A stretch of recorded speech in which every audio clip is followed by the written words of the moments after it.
graça e bondade, Deus de misericórdia.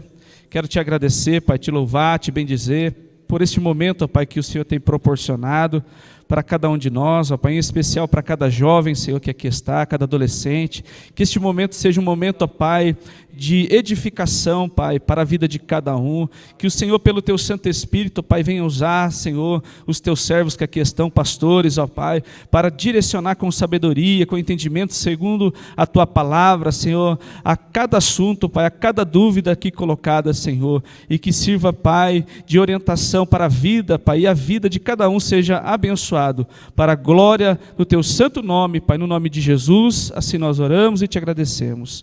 Amém. Pode se assentar? Glória a Deus. Então, nós vamos começar aqui a fazer uma breve apresentação. E eu vou começar aqui, jovens, tá? Por mim, tá? Porque eu vou estar aqui fazendo as perguntas de vocês e, de certa forma, também respondendo, né, junto com os meus amigos aqui, pastores. Mas a gente quer começar aqui fazendo uma breve apresentação de cada um, né? E eu vou começar por mim, né? Eu sei que vocês já me conhecem um pouquinho, mas também já para servir de referência aqui para eles, amém? Então, meu nome é Edmilson da Costa, né? Sou evangelista, posição ministerial, dirigente aqui dessa congregação de Jardim do Vale, tenho 36 anos, sou casado, tenho 3 filhos, né? Sou casado já vai fazer 21 anos, né, para que vocês tenham ideia.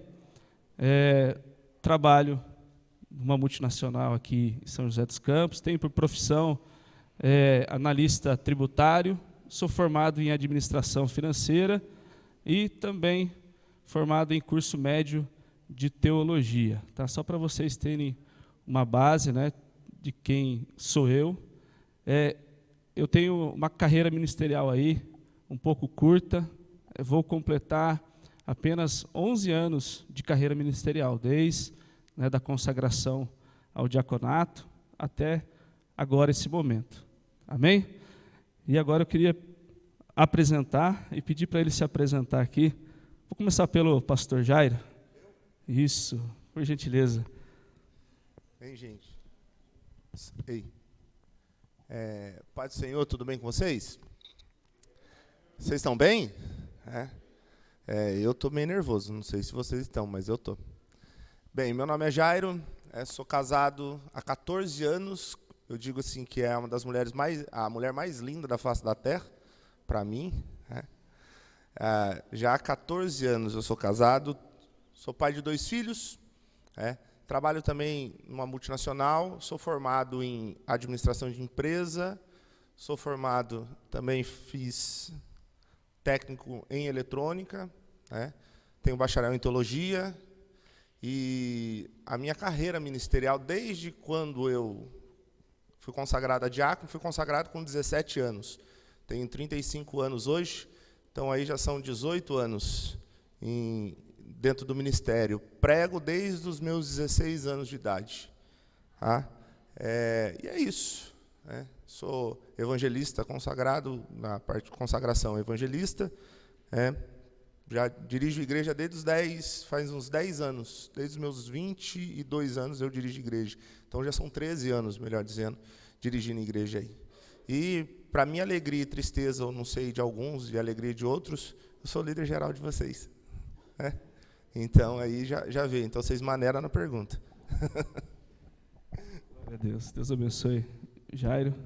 Agora o pastor Peters. Pode Senhor, gente. Então, meu nome é Peterson Costa. Não por acaso o sobrenome meu e do Edmilson é igual, porque nós dois somos primos. Os nossos 2 pais são irmãos, né? Meu pai é irmão do pai dele. E eu tenho hoje 37 anos. 37 mesmo, né? 37. Acho que eu falei 36, né? 37. Mas é 37. É 37 anos. Eu sou, acho que 1 mês e alguns dias mais velho que o Edmilson. 1 mês e 2 dias. 1 mês e 2 dias mais velho que ele. Então ele me deve respeito, né? É, eu sou também casado, já vai fazer 14 anos que eu sou casado,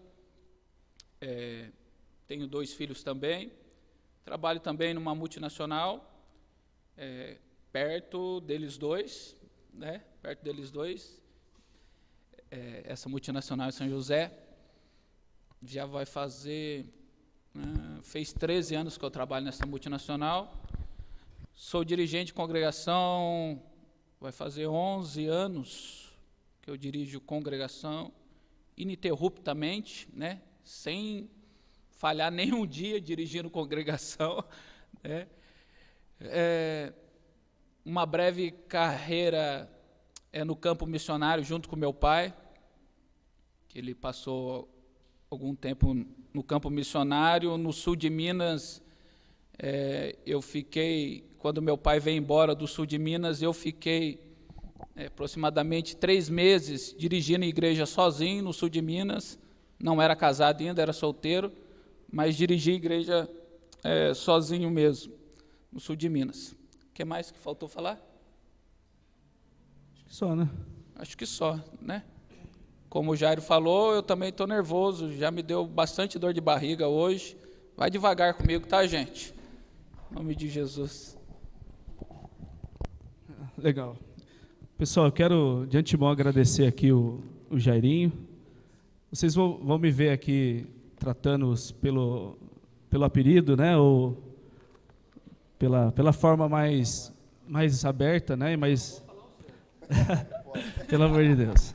Eu vou pedir aqui para eles, com muito carinho, né? Até por causa da nossa relação de amizade, né? Nós tirarmos aqui os títulos, né? Apesar de nós estarmos aqui como os pastores, né? Essa é a nossa posição, e aqui nós estamos exercendo a nossa função, mas eu vou pedir para eles com carinho, para a gente se tratar aqui como a gente sempre se trata, né? Como Jairinho, como Peto, né? E eles vão me chamar só de Edmilson mesmo, tá?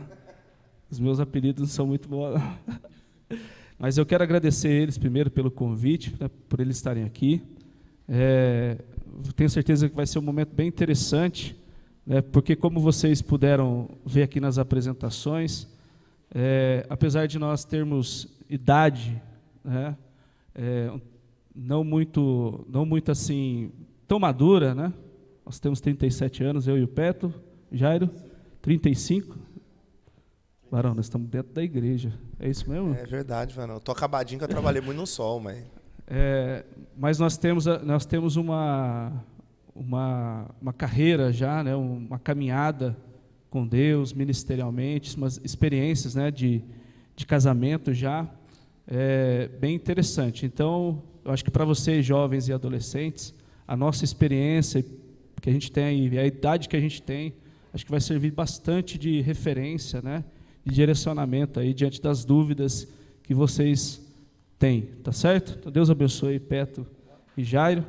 E assim, só para relembrar vocês, nós vamos falar aqui sobre relacionamento, aquilo que sempre está na mente, né, de vocês aí, passando pelo coração de vocês, e com certeza tem muita dúvida. Nós fomos adolescentes, jovens, também tivemos muitas dúvidas, né?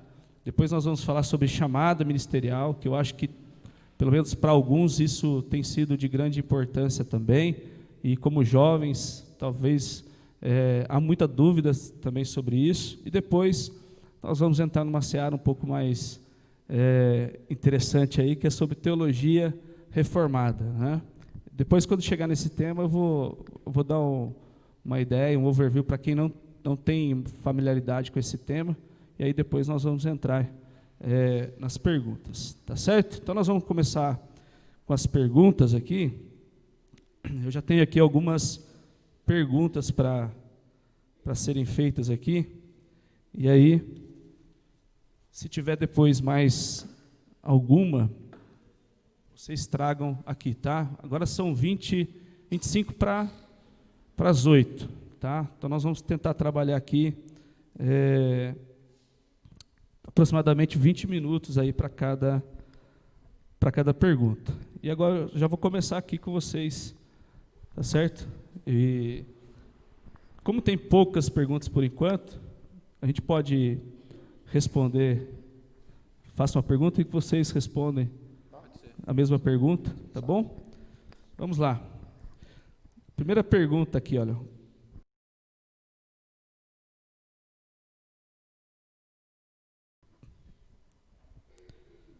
Sobre relacionamento, né? Como conviver com pessoas que não condizem com a sua índole? Estou pecando caso não queira ter um convívio com pessoas assim? Acho que aqui talvez a pergunta não seja nem somente sobre relacionamento de namoro, nem de noivado, mas sim convívio pessoal. Bem, gente, a gente tem que entender o seguinte, o que é quando se fala de relacionamento pessoal, quando nós falamos que nós precisamos se relacionar com pessoas, é que nós precisamos, o que a Bíblia diz? O que depende de nós, seguimos a paz com todos. Mas esse seguir a paz não quer dizer que eu vou ter uma ligação, uma intimidade. Quando eu falo de intimidade, não de relacionamento entre pessoas, de namoro, essas coisas, não. A intimidade como pessoa, como aqui foi colocado. Eu estou pecando, eu estou errando, como que eu devo agir? Primeiro, se a pessoa ela não respeita você não precisa andar com ela. Mas eu estou no trabalho. É uma coisa interessante. No trabalho, é trabalho. Você vai estar ali para trabalhar junto com essa pessoa. Você não está ali para sair, para, vamos dizer assim, fazer um churrasco na sua casa. Não. E isso não é pecado. Tá? Manter um bom relacionamento é você respeitar a outra pessoa. Manter um bom relacionamento é não você ter raiva daquela pessoa. Manter um bom relacionamento é você estar respeitando o limite, porém colocando limite na sua vida para que ela se respeite também. É isso. E não há pecado nenhum. Tanto a Bíblia diz o quê? Se eu fico na roda dos escarnecedores e participo dessa roda, aí é o problema. Esse é o grande problema também. Que tem muita gente, principalmente jovem. Eu sei disso. Não, mas eu tenho amigos meus da faculdade, da escola, e a gente vai para o happy hour, para o barzinho, vamos dizer assim. Nós vamos lá, eu não vou beber. E cá para nós, e eu vou ser sincero, eu também já fui assim. Não, mas eu não vou beber não vai beber hoje, não vai beber amanhã, não vai beber depois. Mas logo, se ficar, bebe.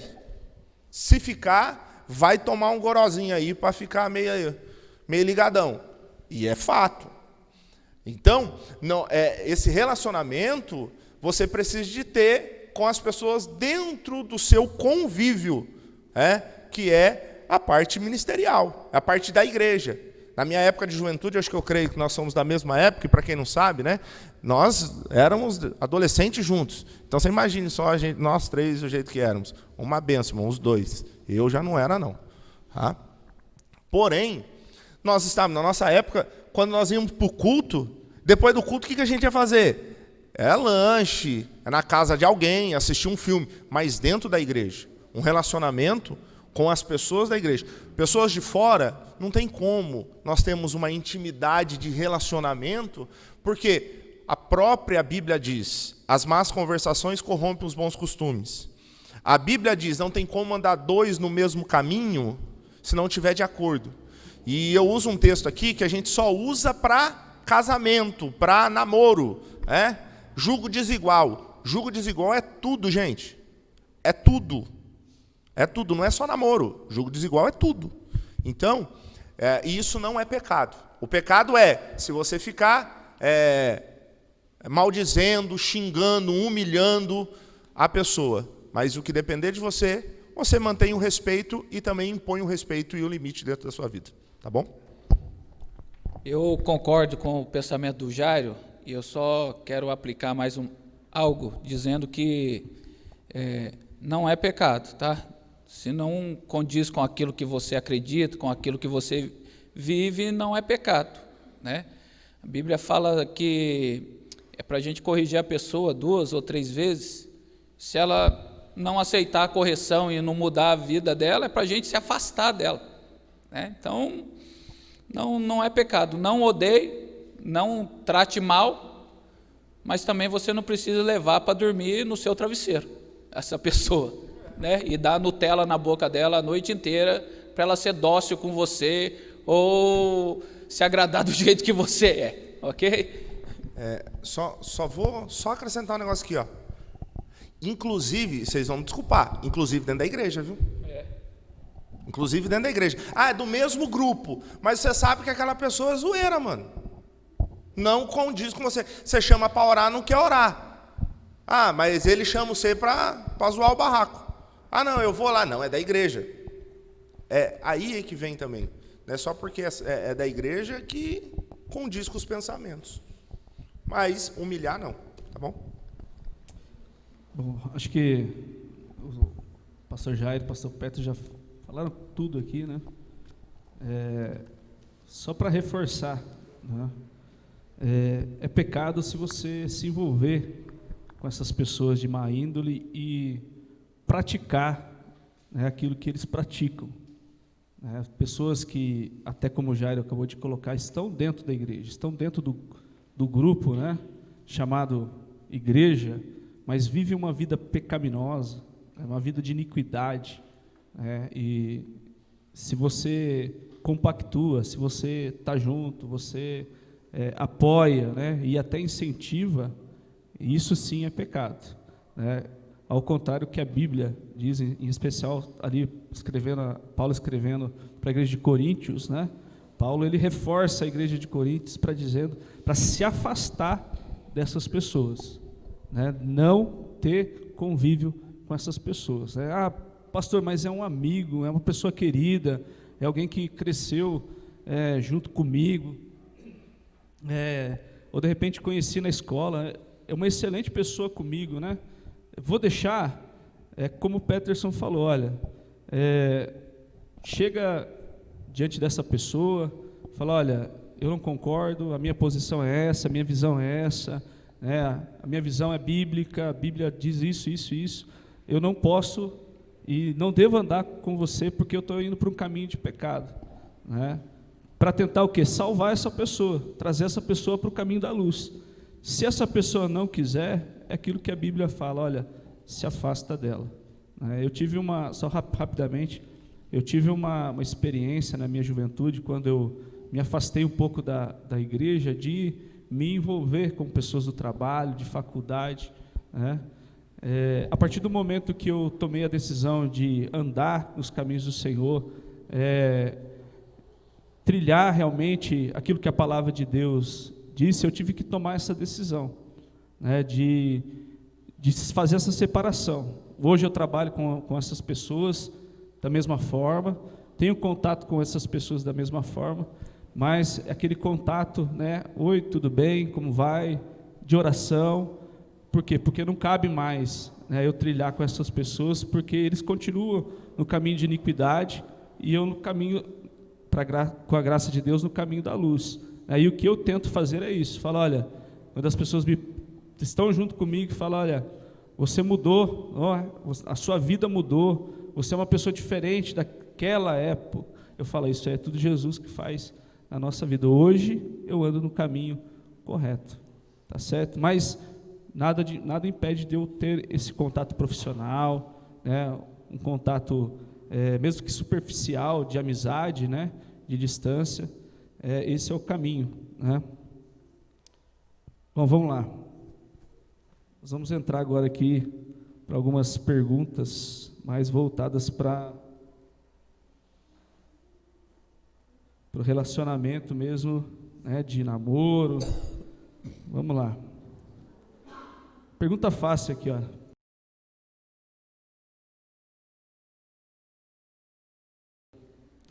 Como saber se a pessoa que eu estou gostando é a minha preparada ou preparado?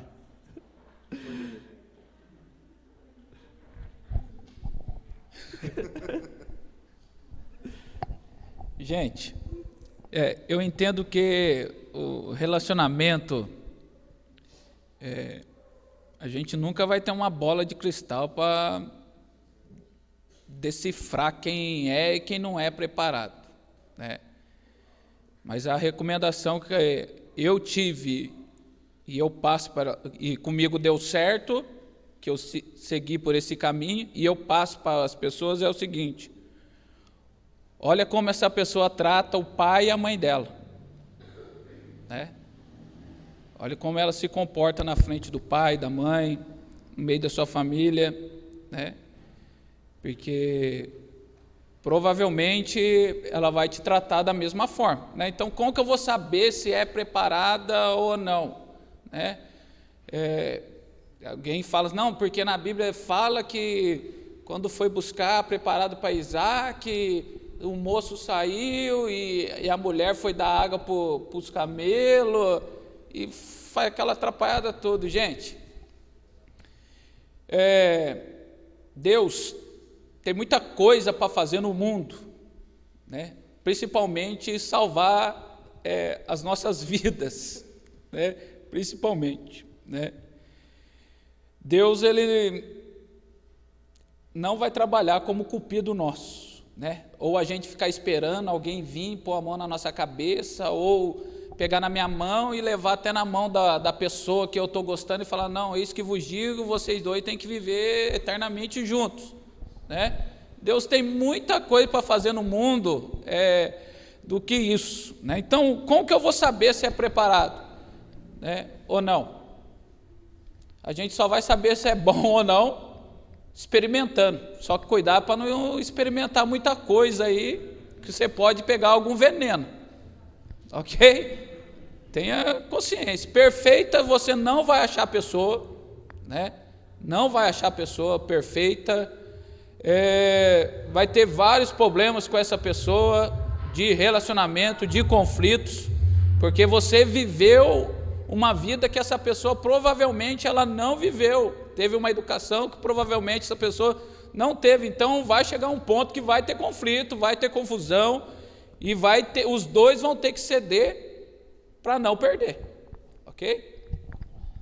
Quando eu falo sobre isso de relacionamento, muita gente cria aquela expectativa, principalmente no meio pentecostal, né? Que Deus vai aparecer, vai enviar um anjo e vai mostrar para mim quem é, através de sonho, revelação, visão e outras coisas mais. Aí alguém pode olhar e falar assim, não, mas isso aconteceu com meu pai, com a avó, com o tio. Não, tudo bem, isso não é regra, isso é exceção. Não quer dizer que vai acontecer com você e também não quer dizer que não vai acontecer com você, ponto. Porém, primeira coisa quando eu falo de relacionamento, primeira coisa, entenda você.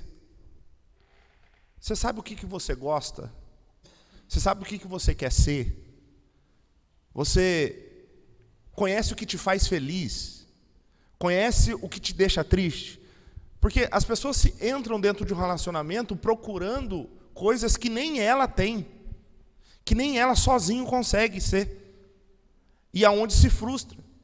Aí vai entrar dentro de um relacionamento com uma pessoa, vou dar um exemplo, uma pessoa que tem uma chamada ministerial, missão, vai entrar num relacionamento com uma pessoa que ela não está nem aí com missão. Boa pessoa, trabalhadora, não, fantástica pessoa, crente, mas ela não quer viajar fazendo missão. O negócio dela, ela se preparou para ser um gestor de uma multinacional. Aí você fala assim, não, meu amigo, não vai dar certo. Aí a pessoa não sabe nem quem ela é. Primeiro, seja bem com você mesmo. Primeiro, saiba quem é você, o que você gosta, o que você quer ser, o que Deus tem para a tua vida.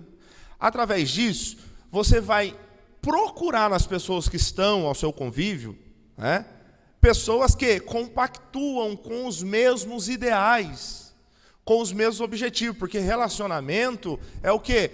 É andar junto no mesmo ideal, no mesmo propósito. Se você não conhece você, como que você vai encontrar alguém que vai completar você ou vai partilhar com você aquilo que você tem?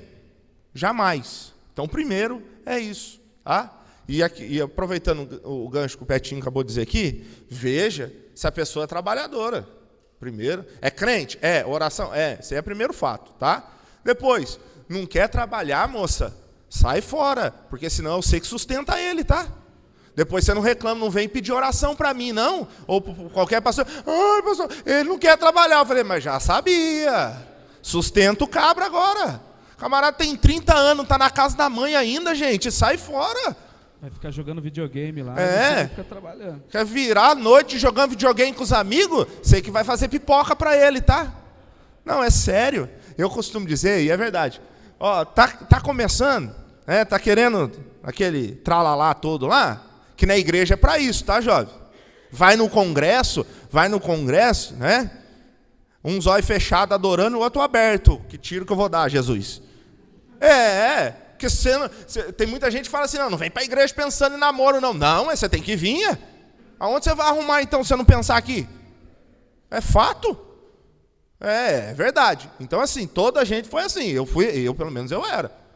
Encontrei minha esposa, quando eu vi ela entrando, eu falei, Jesus, isso todo mundo dá risada, mas é verdade, pensa que é brincadeira, mas é verdade. Jesus, salva a alma, mas deixa a carcaça para mim. E deu certo a oração, viu? Deu certo a oração. Tá com tralalá? Primeira coisa, moça, paga uma coxinha da cantina. Se não tiver dinheiro para pagar a coxinha da cantina para você, sai fora.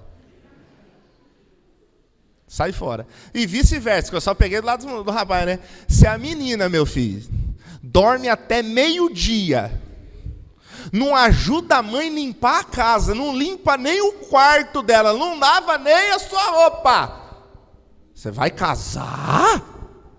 Tá, então você vai casar. Legal. Aproveita para você lavar a louça, cozinhar, passar, trabalhar e fazer tudo, tá? E não reclame depois. É tudo isso.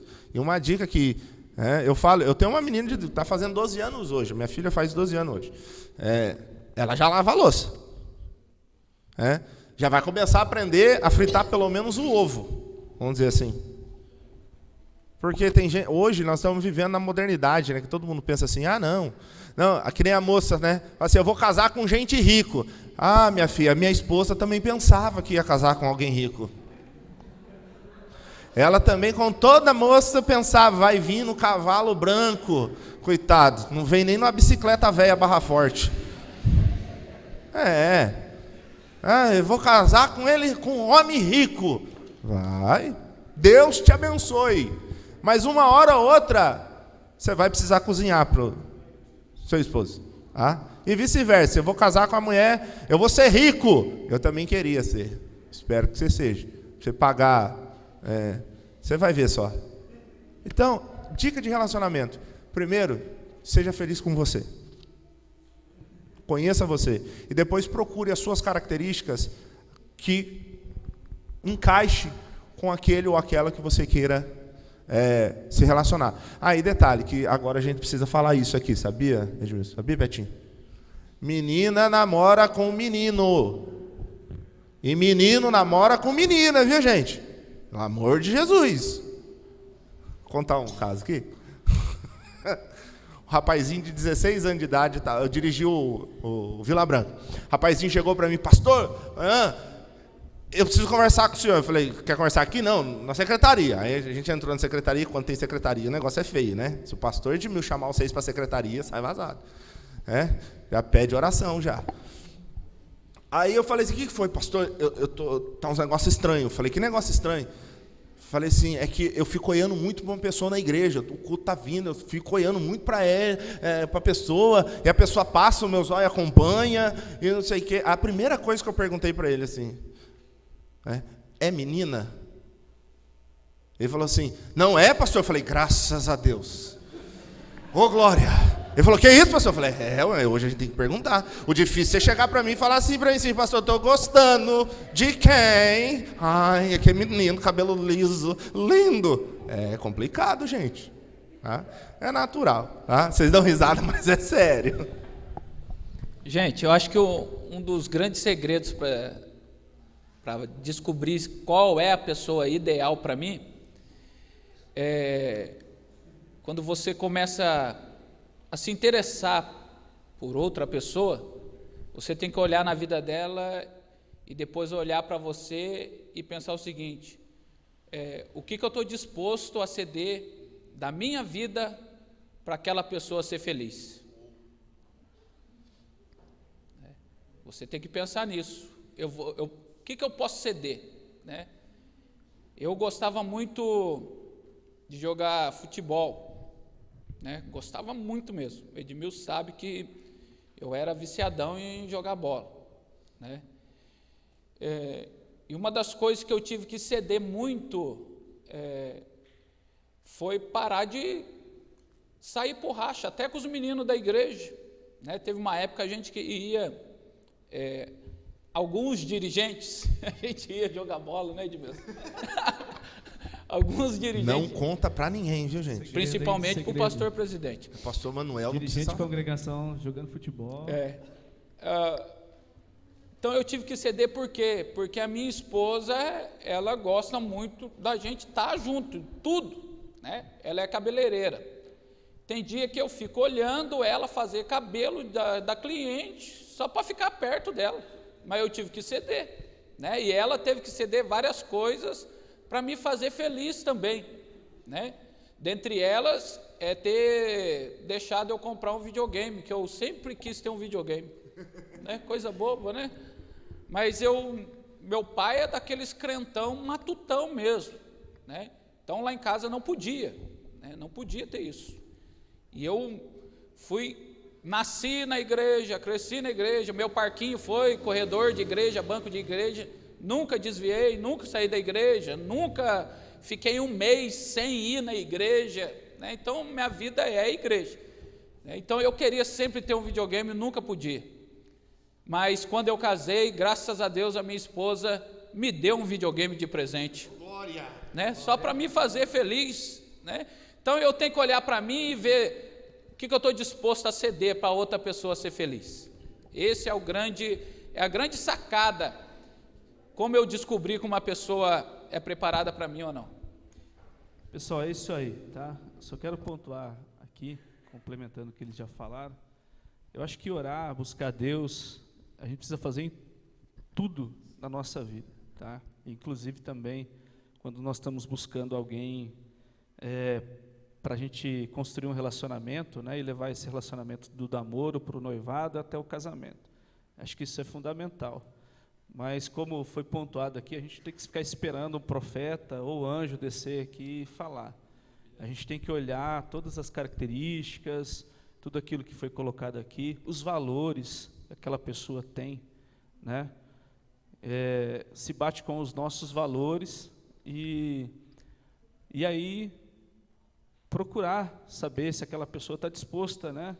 Está disposta a entrar no relacionamento com a gente e desde o início, acho que isso é muito importante, né? Quando você estiver conversando, dando o primeiro passo, né? Porque o primeiro passo não é já sair se pegando, não é sair se beijando, né? Acho que o primeiro passo é importante a gente pontuar, é conversar, saber qual é a visão, qual é o interesse, até onde aquela pessoa de fato quer ir com você, né? Pelo menos ter uma ideia, e a partir desse primeiro momento você estabelecer junto com ela tudo aquilo que vocês acham que é ideal.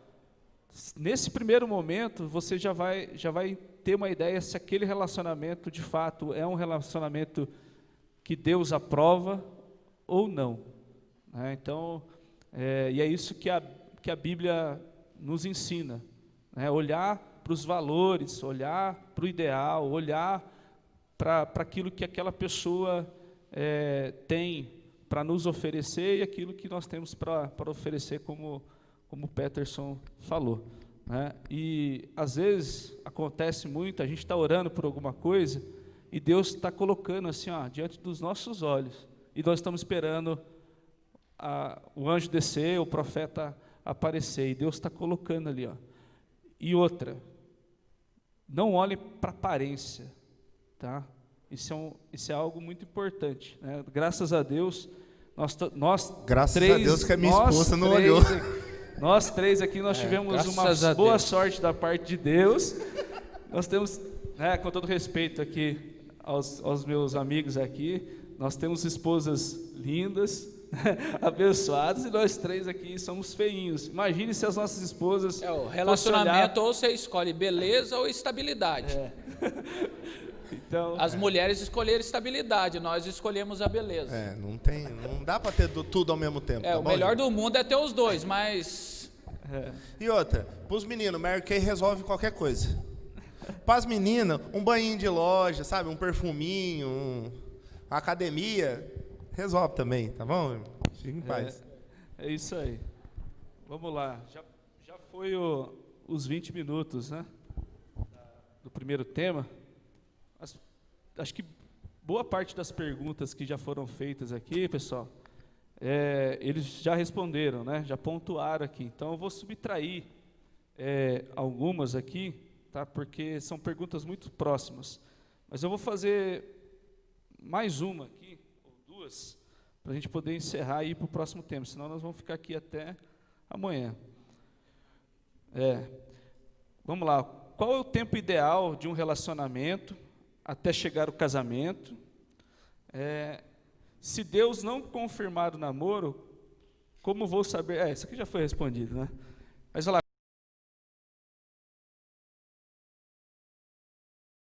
Qual é o tempo ideal até o casamento? Gente, não tem um tempo ideal.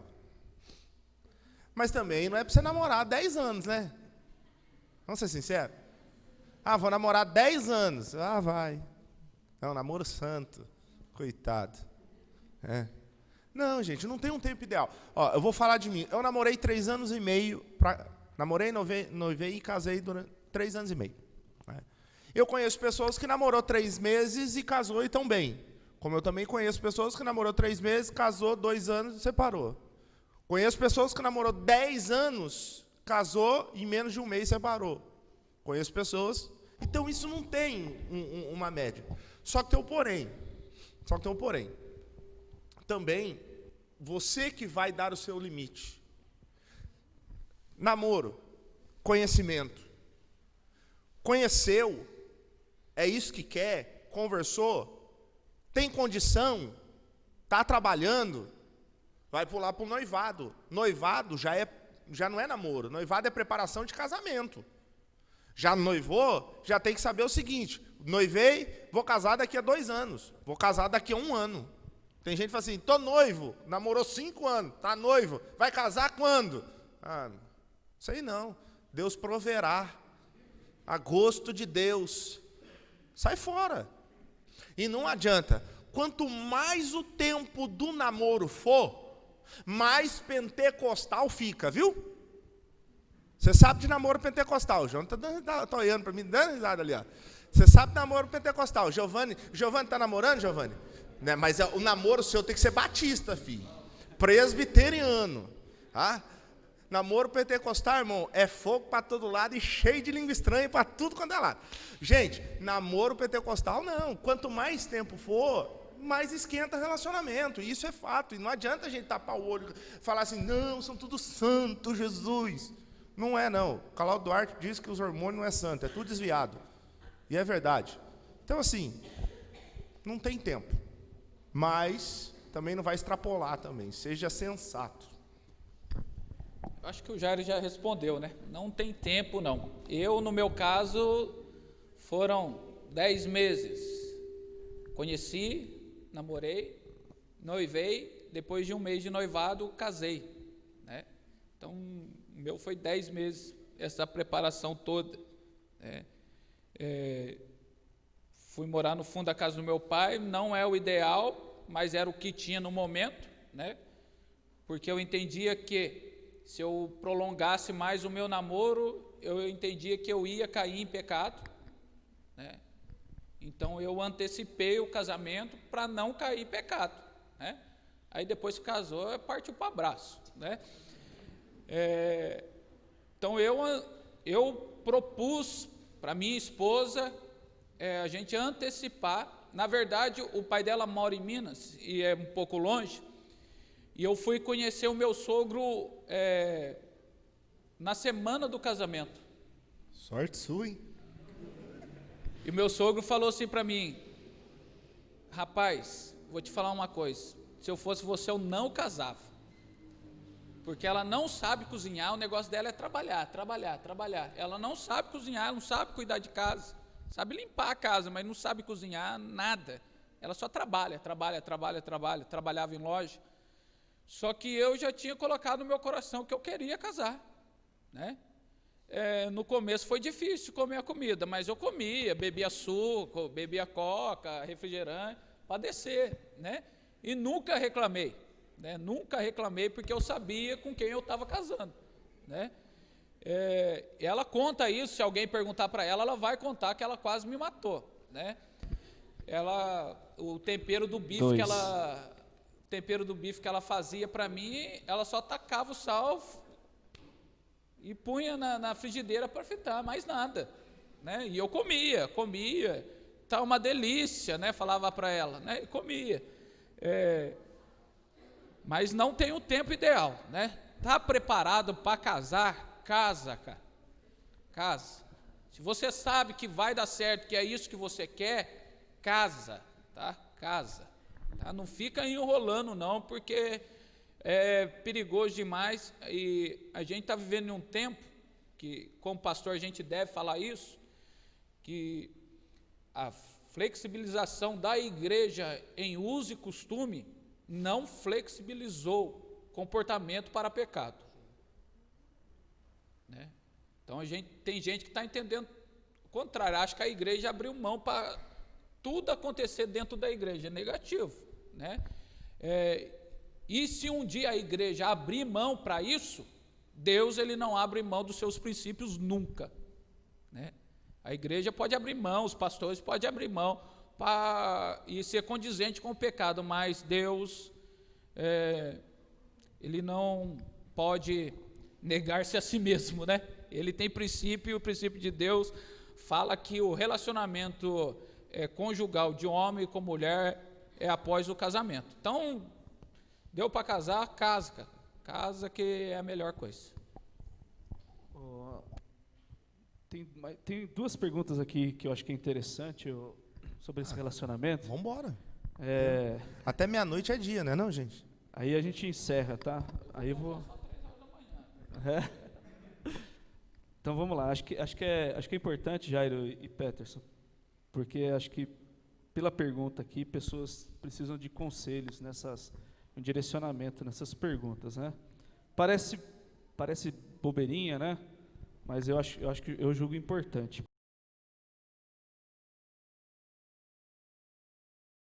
Primeiro, assim, quanto tempo demora para superar a minha ex?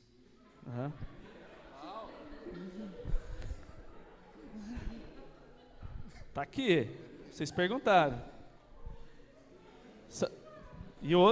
Depende do tamanho do pé dela. Quanto tempo demora para superar a minha ex? Certo? Será que a gente consegue responder a aflição do coração? Minha ex. Então tá vindo de... Cara... Ou meu ex, né? Cara, quanto... Viu? Vamos lá. Supera hoje, gente. Supera hoje, né? Hoje é o dia de superar. Olha o que Paulo diz, olhando para as coisas que para trás, esquecendo-me das coisas que para trás ficam. Prossigo para o alvo. Prossigo para o alvo, para as coisas que estão adiante de mim. É melhor. Ei, quer ver uma coisa? Abre o braço e fala, estou disponível. Hashtag tô na pista. Supera. Eu sei que é difícil, eu sei que é complicado. Porque fala de emoção, né? Fala de sentimento. Tá falando de sentimentos. Fala de sentimento, gente. Agora é sério, mas assim, superar é questão de decisão sua. Decisão pessoal. Aí a pessoa fala, mas eu não consigo esquecer. Vai morrer?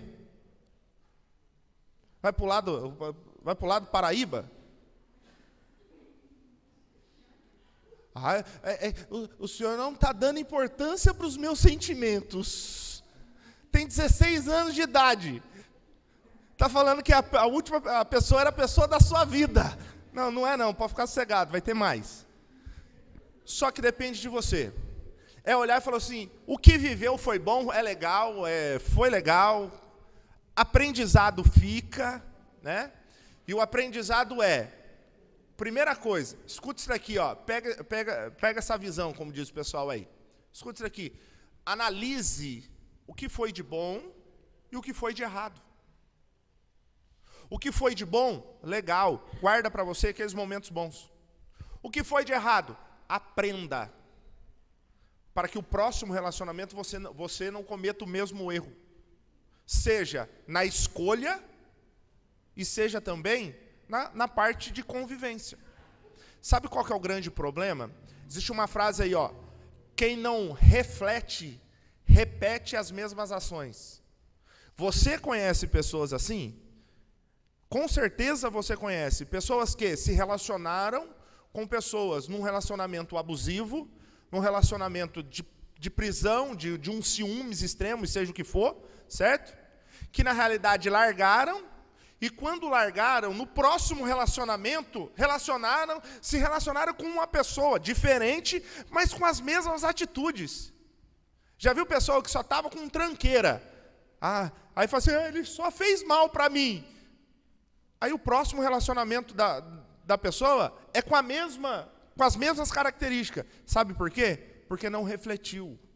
Não parou para pensar, disse assim, o que eu errei? Amadureceu, né? Exatamente. E o amadurecimento, ele vem a partir da reflexão, de você olhar e falar assim, isso serve para tudo na vida, tá? Um erro seu, um emprego que não deu certo, um pecado que às vezes cometeu, é só você parar e pensar, é só você parar e pontuar.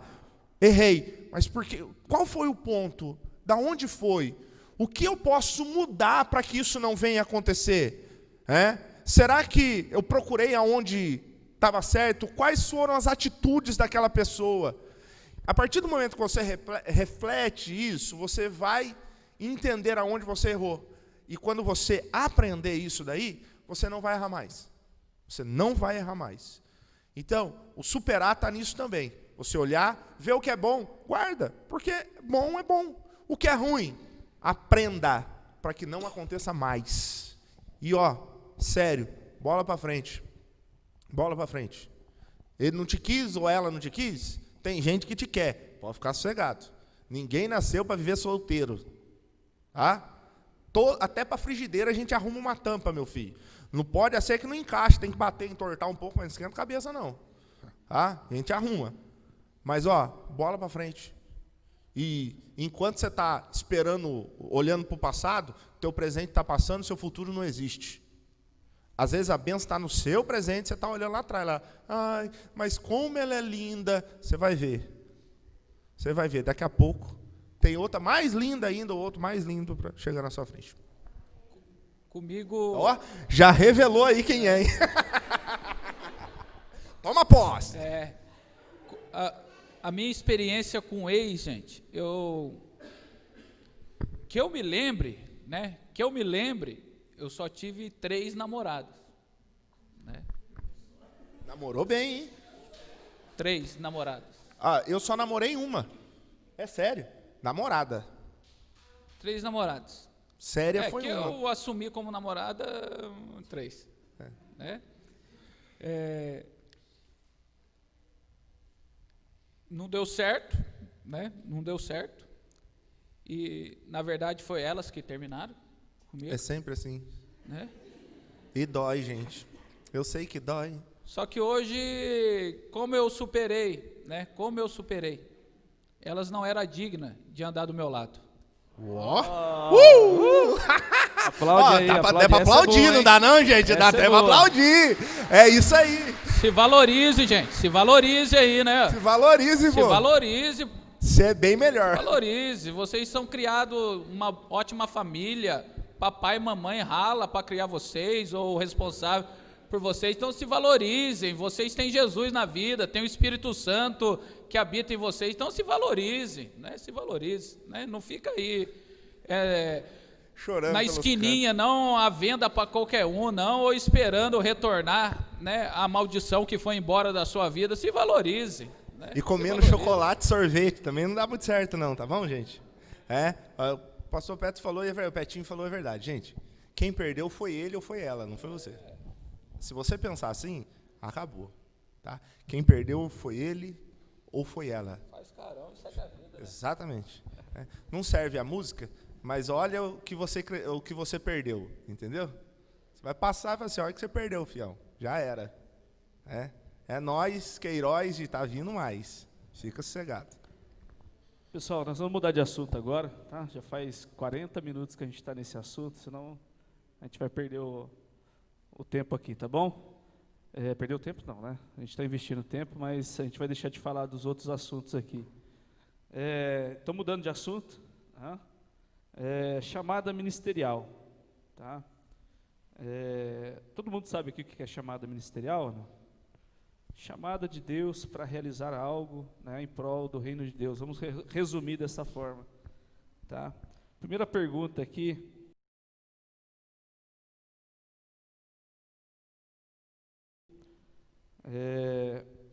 Como eu consigo saber qual é a minha chamada?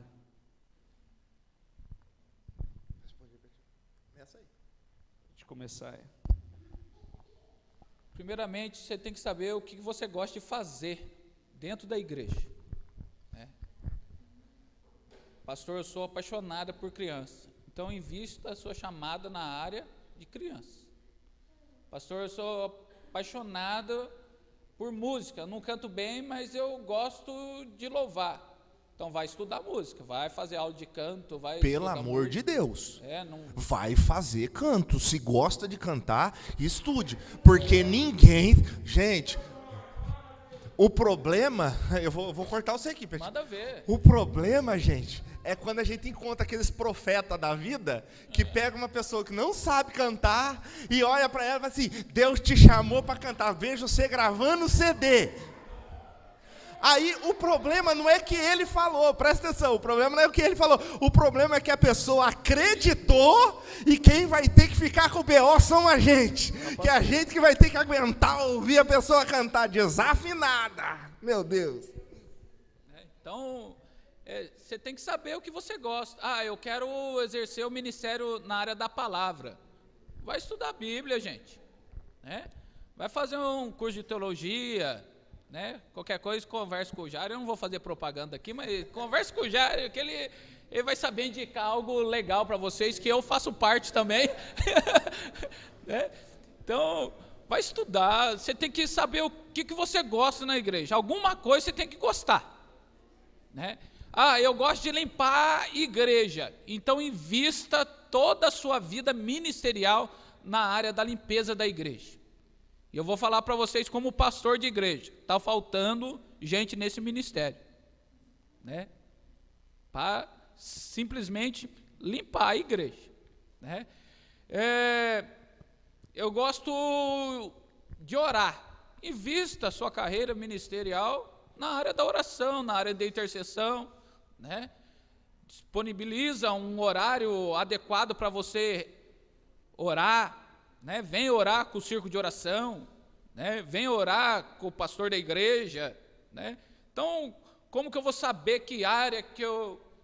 Gente, na verdade está faltando obreiros em todas as áreas da igreja, né? Está faltando, precisa urgentemente, e a palavra de Deus já dizia que para a gente rogar ao Senhor da seara que envie ceifeiros, né?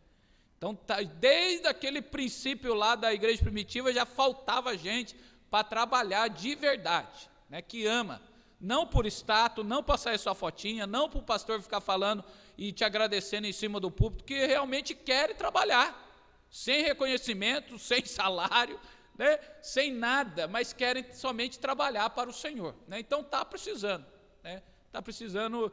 Então você tem que saber o que você gosta, né? O que você gosta e desperta o dom que há em ti. Você já tem um dom.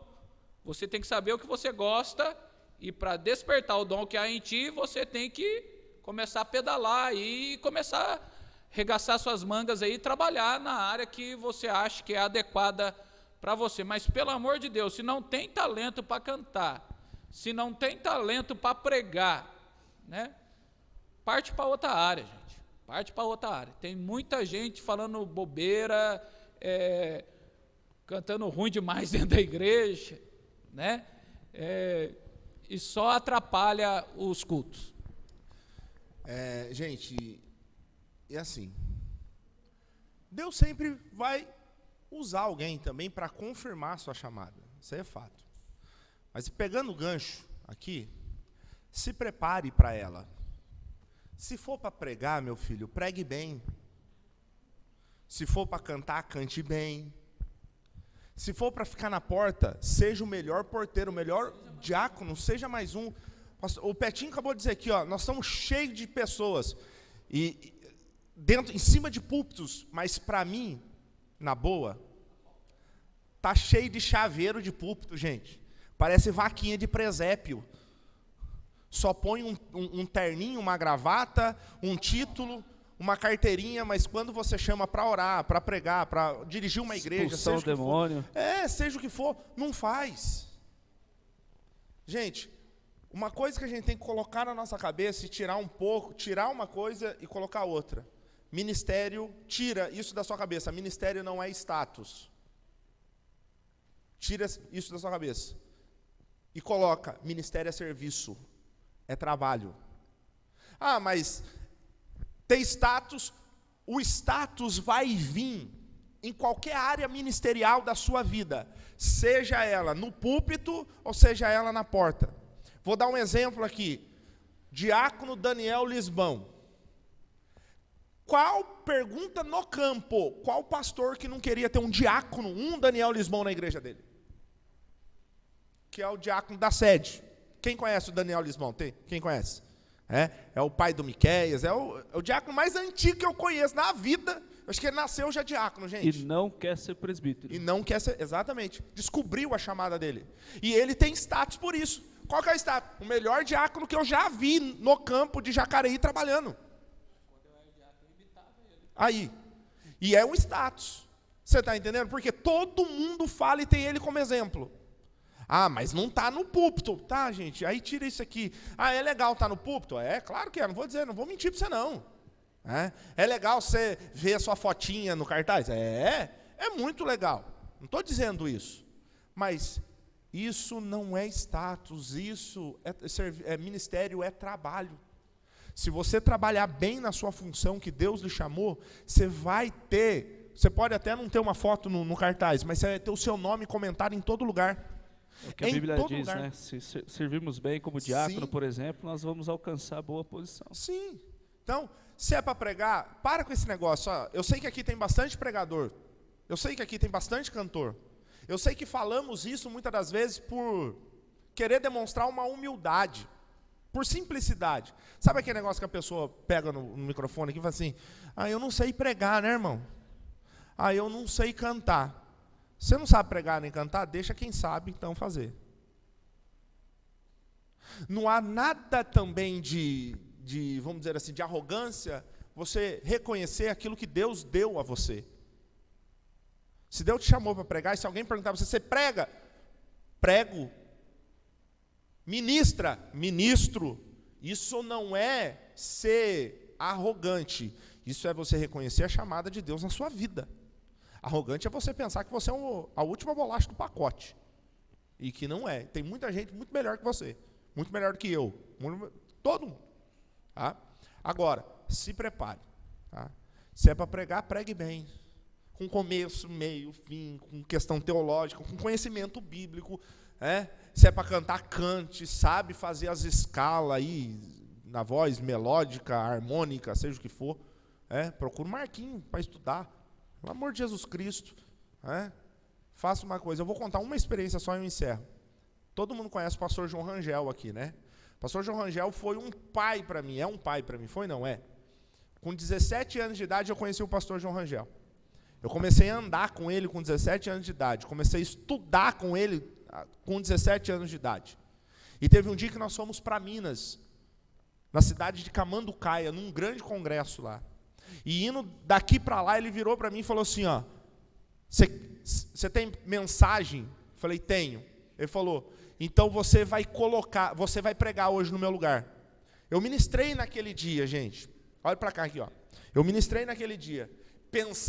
Pensei que arrebentei. Falei, arrebentei. 2h30 de viagem, de Camanducaia até aqui. O pastor João Rangel falando na minha cabeça. Você dá risada, foi tu, varão. Mas é verdade, 2h30. Ele falou uma frase, eu tinha 19 anos, ele falou uma frase que eu guardei para o resto, guardei no meu coração e vou guardar para o resto da minha vida. Ele falou uma frase assim: que tipo de pregador você quer ser? No meu caso. Aí você coloca isso em qualquer área ministerial. Que tipo de pregador você quer ser? Aí ele foi falando o tipo de pregador. Você tem o pregador que no culto caseiro. Não é desmerecendo. Não é desmerecendo isso não, mas ele foi colocando. Você tem o pregador de quarta-feira. Você tem o pregador de domingo de uma congregação pequena. O pregador de domingo de uma igreja grande. Você tem um pregador de um congresso de igreja pequena. Você tem pregador de congresso de igreja grande. Você tem pregador, na época estourou, de Gideões, de Braz e de tudo mais. Aí ele falou assim: que tipo de pregador você quer ser? Na época era o Gideões. Eu falei: de Gideões, né? Claro. Vamos embora. Aí sabe o que ele falou para mim assim? Sabe que tipo de pregador você é? Aí eu fiquei com medo. Mas, sempre curioso, que tipo de pregador que eu sou? Falou assim: de culto de quarta-feira. Eu saí desviado do carro dele. Xingando até a quinta geração dele. Desviado, Nabucodonosor. E outras coisas mais. Só que depois de 2 dias, volta aquela frase. Eu refleti, pensei. Entrei dentro da sala dele, na faculdade, e falei assim: o que eu preciso fazer então, para me chegar até lá? Aí ele tirou um livro e me deu na mão. Lê esse livro aqui. Depois de 15 dias eu voltei, pus o livro na mesa dele e falei assim: já li. Ele falou: já leu? Já. Senta aqui e conta o livro que você leu. Tive que contar, resumir o livro que eu li. Voltou, pegou outro livro e falou: lê esse aqui agora. E isso foi, assim, rotina na minha vida. Rotina na minha vida. Sabe o que é isso? Prepare-se para onde Deus vai te levar. Aonde Deus vai te levar está condizente com o tanto de preparo e de dedicação que você está dando para o teu ministério. Se você se dedica pouco, Deus vai permitir que você vá pouco. Mas se você dedica muito, Deus vai levar você para grandes lugares. Prepare para fazer a obra de Deus, mas com excelência. Independente de qual área for, seja ministrando, cantando, limpando igreja, pastoreando igreja, como diácono, seja o que for, faça com excelência, que a honra virá sobre a sua vida diante de Deus. Tá bom? 2 perguntas em uma aqui. Sobre chamada ministerial ainda. A primeira é a seguinte: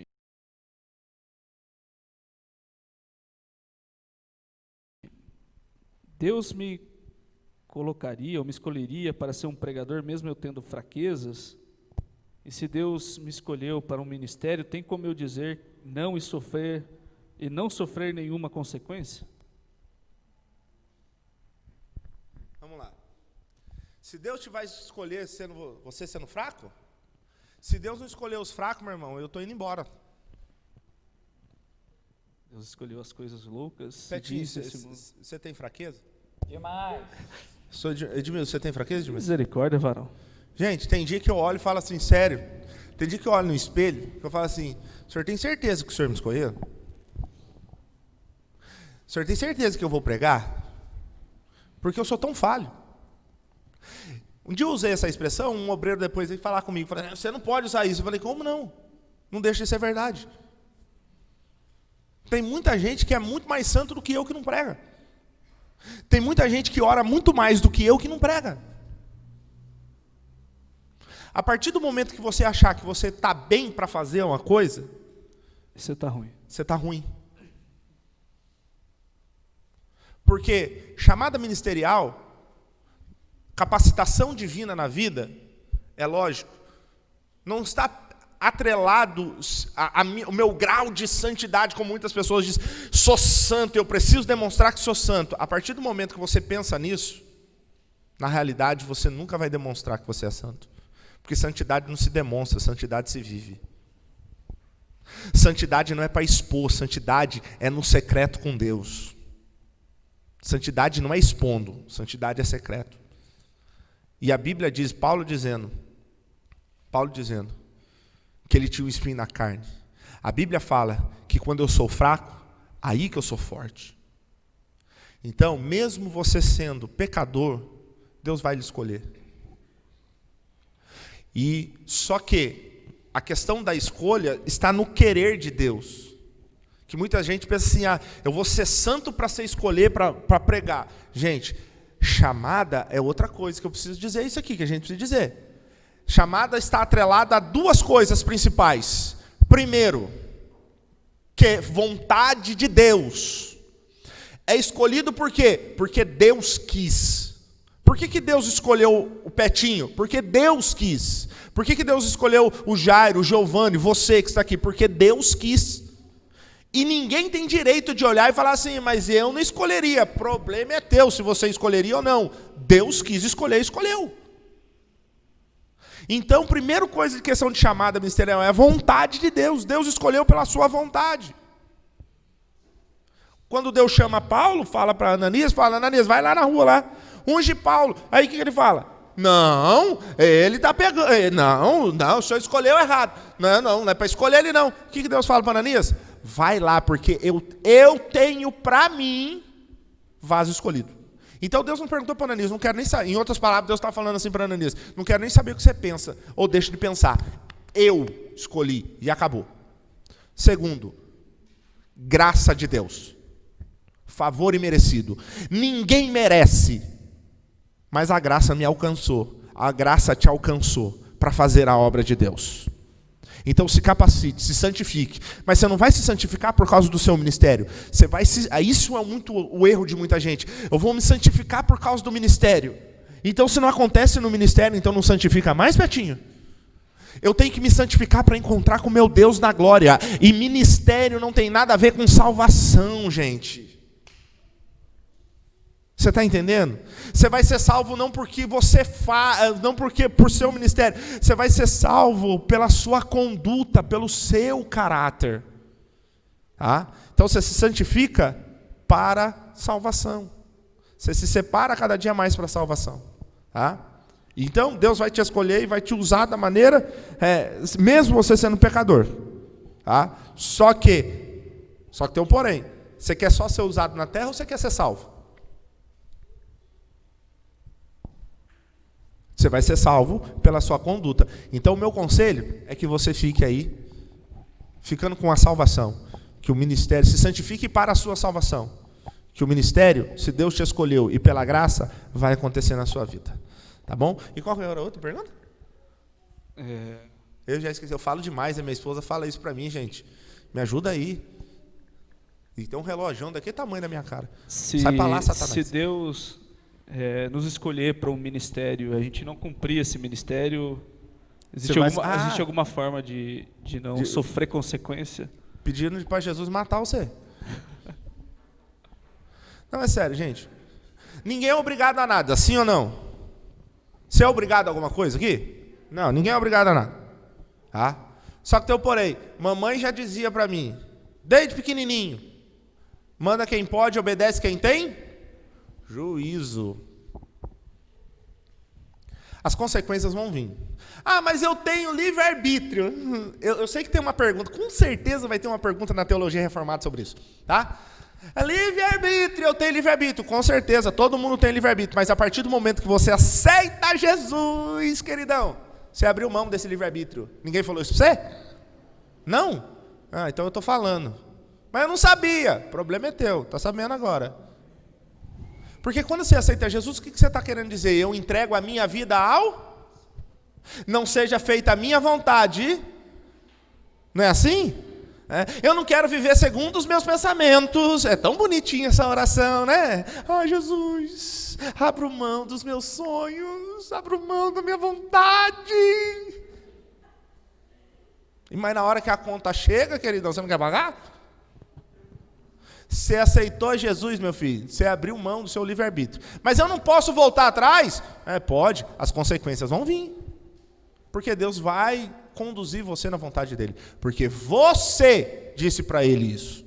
Não porque ele falou e obrigou, é porque você disse isso para ele. Gente, dentro da fraqueza, dentro da chamada, eu costumo dizer que a chamada de Deus, em qualquer área ministerial, chamada de Deus não é para melhorar a minha vida. Chamada de Deus é para edificar a igreja. Então Deus me usa, não é porque eu sou santo ou eu sou o melhor da igreja, é só porque Ele quer edificar a sua igreja. E se eu não quiser ser usado por Deus, Deus vai usar outra pessoa, né? Mas a igreja de Deus não vai, e nunca vai ser dependente da minha pessoa, né? Sendo forte ou fraco, para ser usado, né? Porque Deus quer só edificar a sua igreja. Então Ele me usa para edificar pessoas, né? Eu conheço pessoas que já pregaram maravilhosamente. Deus usou essa pessoa, mas ela estava em pecado. Gente, eu conheço muito. Na boa. Conheço demais. Se essa pessoa não melhorar de vida, ela pode até continuar pregando. Deus pode até continuar usando ela.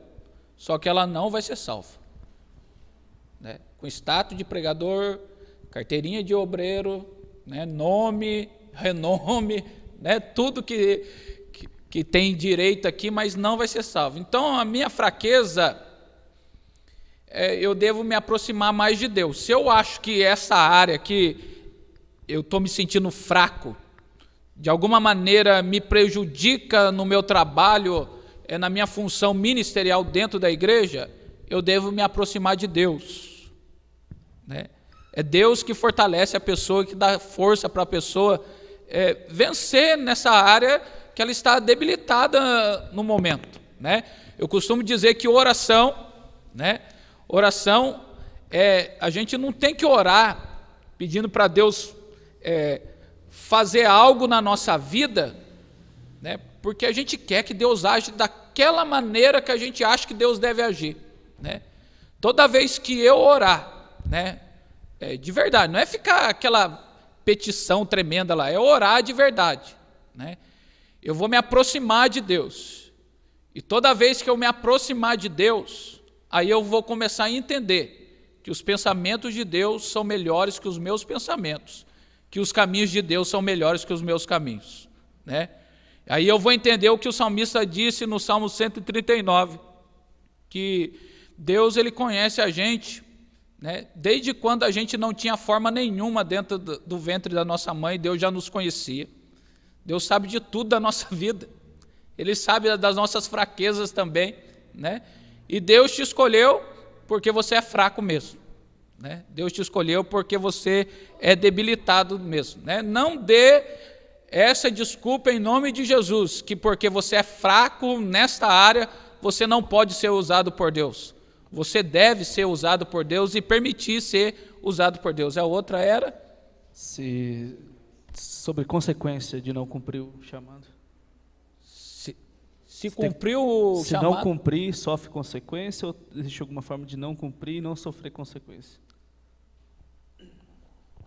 Eu entendo que se você não cumprir o seu chamado, você não vai desfrutar das bênçãos que esse chamado pode trazer para a sua vida.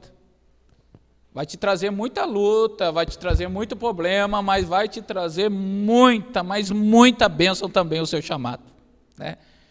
E esta é que eu hoje, como eu disse para vocês, estou caminhando para 11 anos dirigindo igreja, mas eu sou obreiro desde os 12 anos, né? Desde os 12 anos a gente ajudava lá no São Silvestre, né, Raquel? A gente ajudava na igreja lá desde os 12 anos. Então, eu entendo que, né, a consequência vai ser o seguinte: você não vai desfrutar, né?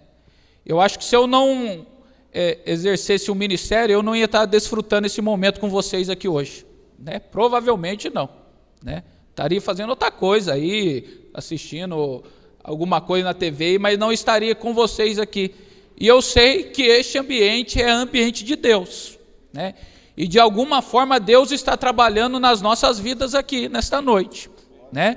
O Espírito Santo não permitiu a gente se reunir aqui porque a gente não tinha nada para fazer hoje à noite, né? Ah, por causa da pandemia não tem nenhum lugar da hora para mim ir, então eu vou lá na igreja. Não, o Espírito Santo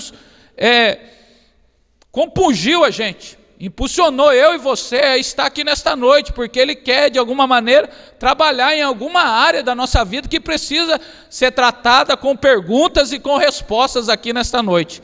Então, o privilégio, né, de exercer o ministério é muito melhor, e é muito maior do que qualquer consequência que eu teria se eu não exercesse o ministério. Vamos lá. Última pergunta aqui. Acho que essa aqui é bate-bola, jogo rápido, né?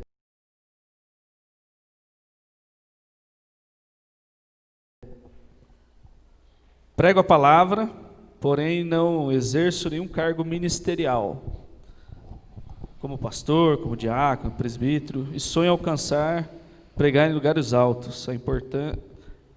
Lugares altos. Qual a importância de ter um cargo?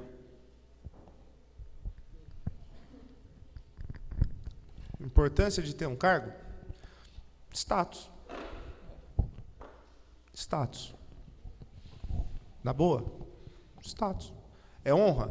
Claro. Você ser evangelista, ser pastor. Se a pessoa já prega, Deus já usa, no tempo certo, Deus vai te levantar. Não fui levantado ainda. Não chegou o tempo para eu ser. Acabou. Acabou. Não fui levantado. Na hora que chegar o tempo, vai acontecer. Não pregue por causa do cargo. Não pregue por causa de cadeira. Porque quando você alcançar a cadeira, você para de pregar. É o que acontece com muitos aí.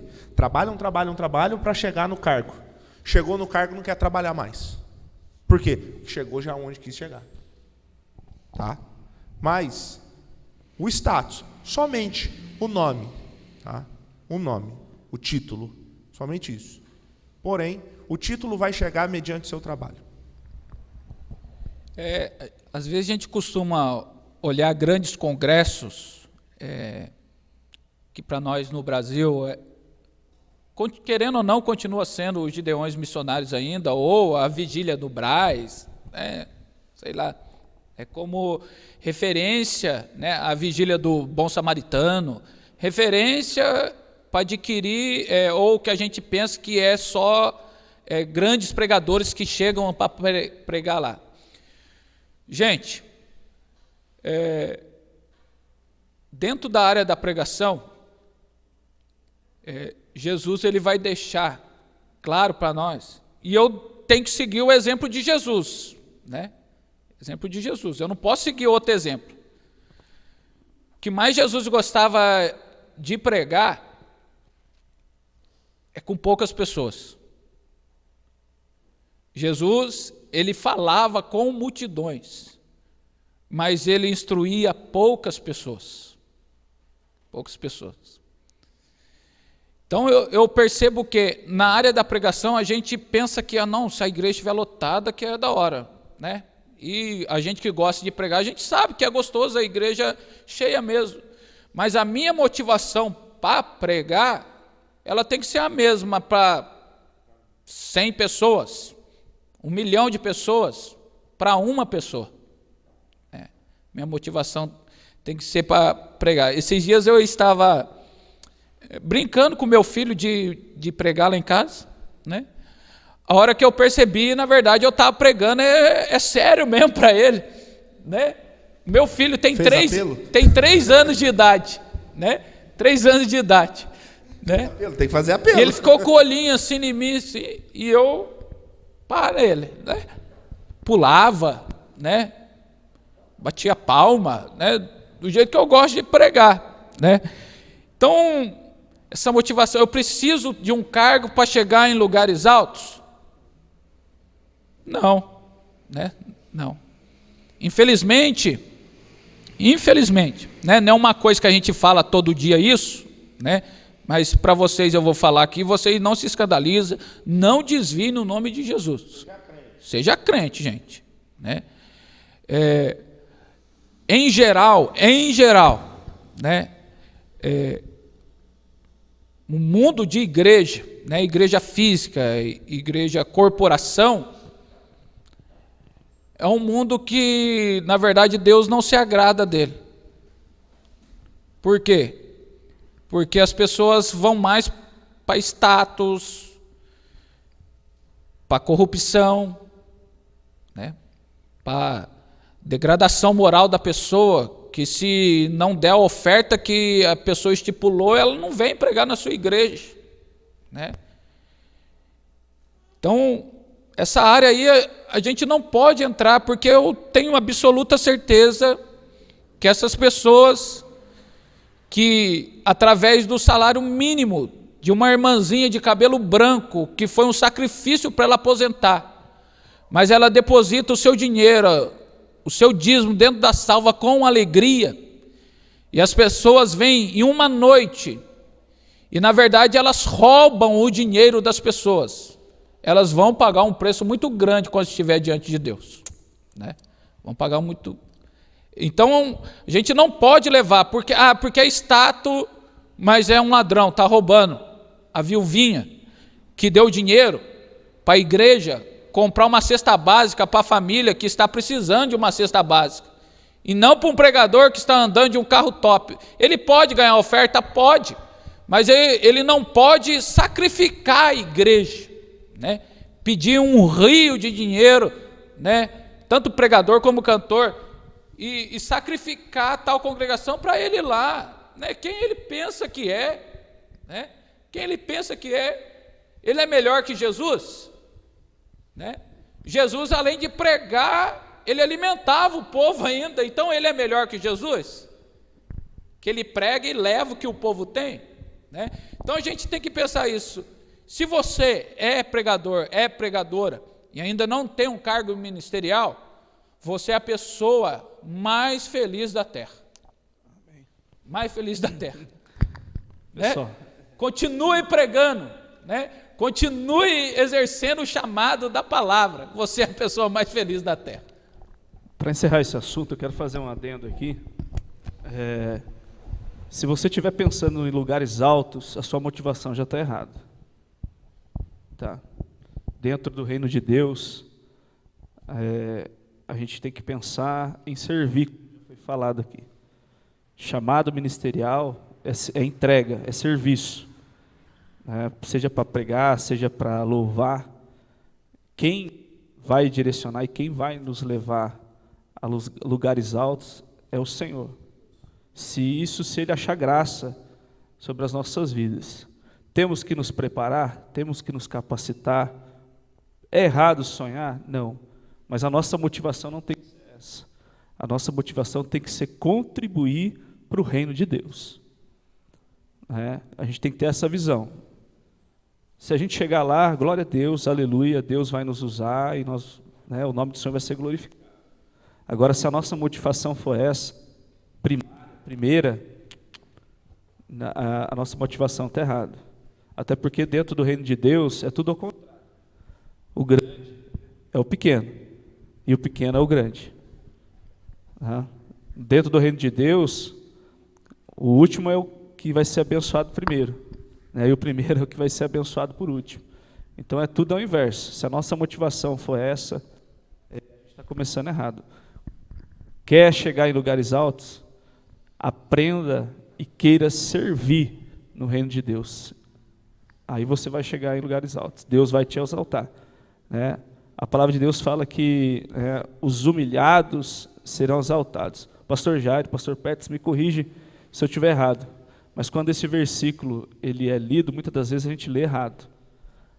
Ali fala aquele que se humilhar será exaltado. Então, quando fala de humilhação, a gente tem que se colocar por baixo, prostrado, diante do Senhor. Aí o Senhor vai nos colocar em lugares altos. Tá? Vamos pensar nisso aí. Mudando aqui para o terceiro e último assunto. Teologia reformada. Já deu a minha hora, estou indo embora. Ou, como também nós podemos dizer, a teologia calvinista. Então, Diante das perguntas aqui, o pastor Jairo, pastor Pertz, eu acho que vai dar para a gente explicar, né, o que é a teologia reformada, né, e já respondendo e explicando.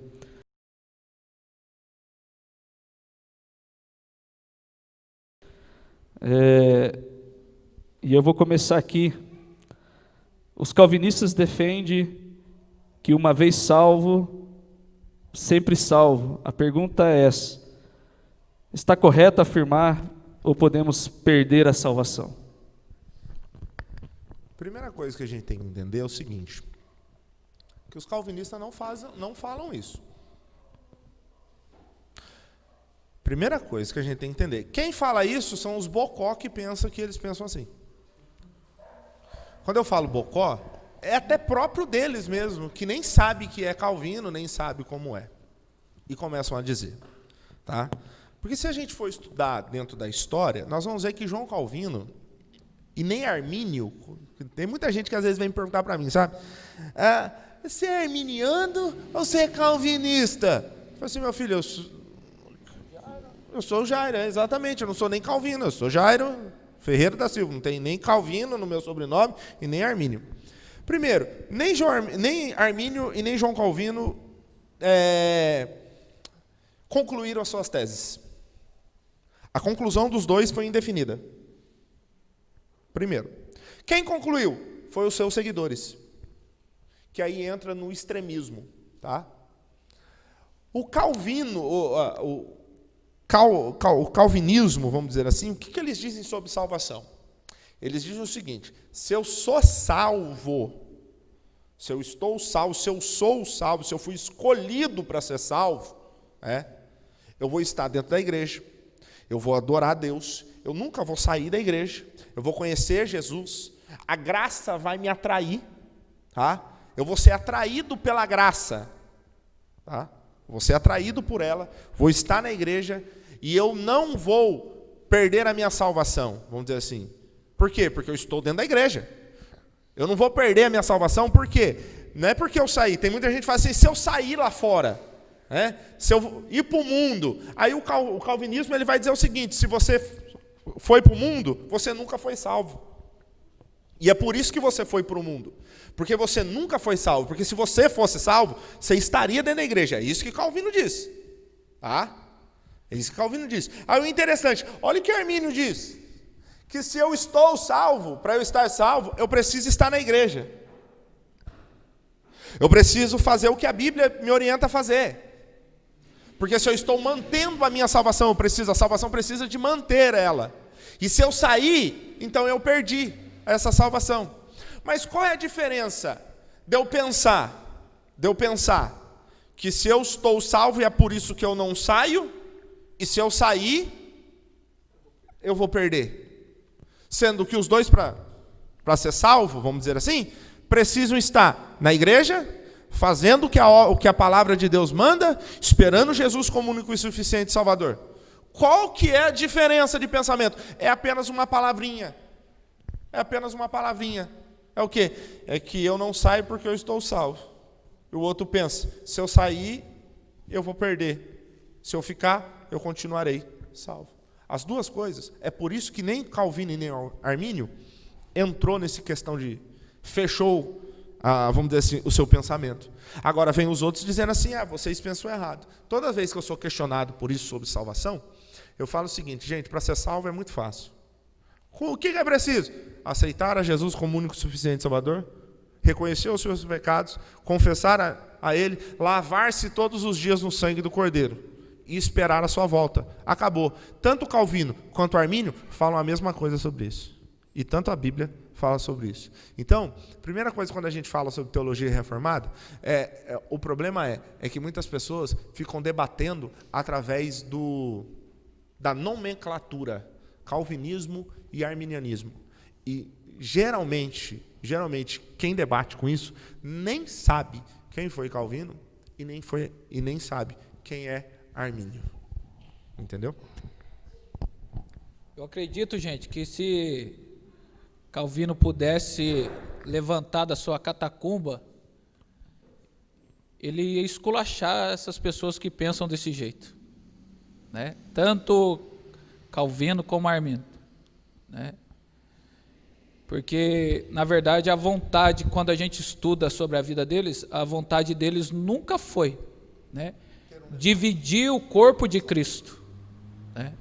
Na verdade, eles queriam agregar mais conhecimento para o corpo de Cristo, mas esse conhecimento através dos seus seguidores, né, que eles decidiram seguir João Calvino e não mais a Cristo, né? De igual modo como estava a igreja de Corinto, né? Eu sou de Paulo, sou de Apolo, sou de Cefas, né? Eu sou de Cristo. Aí Paulo vai dizer, o corpo de Cristo está dividido, né? Está dividido, né? O corpo, se perder um pedaço, não vai achar falta, né? Então eles não queriam nada, então isso é uma bobagem. Na verdade, quem fica entrando nessas questões são pessoas que não têm compromisso nem com Cristo, né? Querem exercer um conhecimento que não tem, né? Porque não estuda, viu talvez, né, em alguma plaquinha, em escrito no muro, em alguma faixa, e acha que já tem conhecimento, nunca estudou, né? Então isso é uma bobagem, né, que as pessoas falam. Vontade de Calvino, o que a gente entende estudando a vida dele, que ele nunca quis dividir a igreja, nunca, jamais, né? Jamais ele quis entrar nessas questões de dizer, porque uma vez salvo para sempre. Vai ler a biografia dele, para ver se ele escreveu isso. Você não encontra isso, né? Você não encontra. Então, pessoa que fala isso nem sabe o que está dizendo, né? É igual falar que tem versículo na Bíblia. A Bíblia fala que não cai uma folha da árvore se Deus não permitir. Tem versículo, você sabe onde está nisso daí? Evangelho segundo escreveu Allan Kardec. É sério. É um livro que Allan Kardec escreveu. É a Bíblia dele. É a Bíblia dele. Evangelho segundo escreveu Allan Kardec. Lá está escrito isso. Então as pessoas ficam entrando nessas questões, gente, que não agrega nada, né, para o corpo de Cristo, né? Quem vai ser salvo? Aquele que permanecer fiel até o fim. Este será salvo. É bíblico. Agora, uma outra pergunta assim, que foi colocada, né? Eu posso perder a salvação? Gente, a salvação não é mérito nosso. Primeiro, a gente tem que entender isso aí. A Bíblia é bem clara em dizer: você é salvo pela graça. E graça é favor e merecido. Salvação não é mérito nosso. Só que, se eu não cultivá-la, cuidar e manter a minha vida diante dos preceitos bíblicos, eu posso perdê-la. Claro que eu posso. Mas a salvação, assim, ele vai perder, mas não é assim, eu vou perdi, larguei. Não, que a gente confunde muitas coisas, sabe? Porque a religiosidade entrou no nosso pensamento. A religiosidade colocou que uma pessoa que caiu, se Jesus voltar, ela perdeu a salvação. Quem fez isso? Quem falou isso para você? A religião. A religião.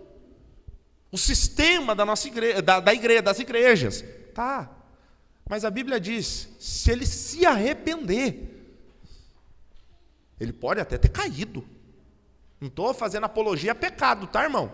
Se a pessoa falar assim, o pastor falou lá que se eu me arrepender, então vou ali cair e depois me arrependo. Não, aí você nem, já está no inferno abraçado com o capeta, irmão. Isso aí é iniquidade. Não, essa é iniquidade, exatamente. Então, a pessoa pode até, infelizmente, vier a cair. Por quê? Porque somos seres humanos, somos tendenciais, temos essa fraqueza dentro de nós. Porém, se a gente reconhecer os meus defeitos, os meus erros, as minhas faltas, o perdão de Deus vem automaticamente, na mesma hora, no mesmo segundo. Então, queridão, na boa, para perder a salvação, o camarada tem que ser um iníquo mesmo, de falar assim, eu vou cair mesmo, vou me arrebentar e depois... Não, aí sim. Mas a pessoa está lá, coitadinho, está lutando.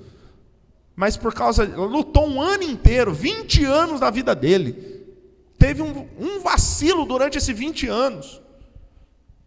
Perante a sociedade pode até ser, mas só Deus conhece o que está o coração. E é por isso que Jesus ele fala assim, questão de salvação, né? Não compete nem a mim, nem a você, a dizer quem é ou quem deixa de ser. Quem sabe é só o Senhor da seara. Não é isso que a Bíblia diz? O semeador saiu a semear, o joio e o trigo. Interessante, eu acho linda essa parábola. O joio e o trigo. Quem sabe quem é joio e quem é trigo? Só o dono. Nem quem cultivou, nem quem plantou. Quem é dono sabe. O dono, na hora que colheu, vai ver. Então, sabe quem que vai descobrir quem é joio e quem é trigo? É só Jesus, meu fião. Eu posso dizer que eu sou trigo, mas na realidade eu posso ser joio. E o joio que eu estou pensando que é joio, é trigo. Acabou. Eu acho que a grande questão da teologia reformada é essa questão da predestinação, né? Essa é a grande questão, a grande dúvida, né? A dúvida não, né? A grande discussão entre os calvinistas e os arminianos. O que a gente poderia falar, Jairo, Peterson, a respeito da predestinação? Eu deixo para o Peterson falar, o Petinho ele arrebenta nessa parte aí, doutor. Não, eu vou dar só uma introdução aqui, porque quem é o doutor da área é o Jairo, né? E se eu errar, ele já me corrige, eu vou sair daqui aprendendo já também, né? Sobre a predestinação para a salvação, né? Isso. Predestinação para a salvação. Tipo assim, a pessoa nasce e Deus achou aquele bebezinho lindo, então ele está predestinado para ser salvo, né? Esse é o pensamento dessa área da predestinação. Eu entendo que, gente, né? Eu entendo que a salvação ela está aberta para todos, né? Eu não sei se é o pastor João Rangel que ele fala, né, que o coração de Deus... o pastor Ailton. Pastor Ailton Boaventura. Ele fala assim que o coração de Deus ele bate da seguinte forma: que todos se salve e nenhum se perca.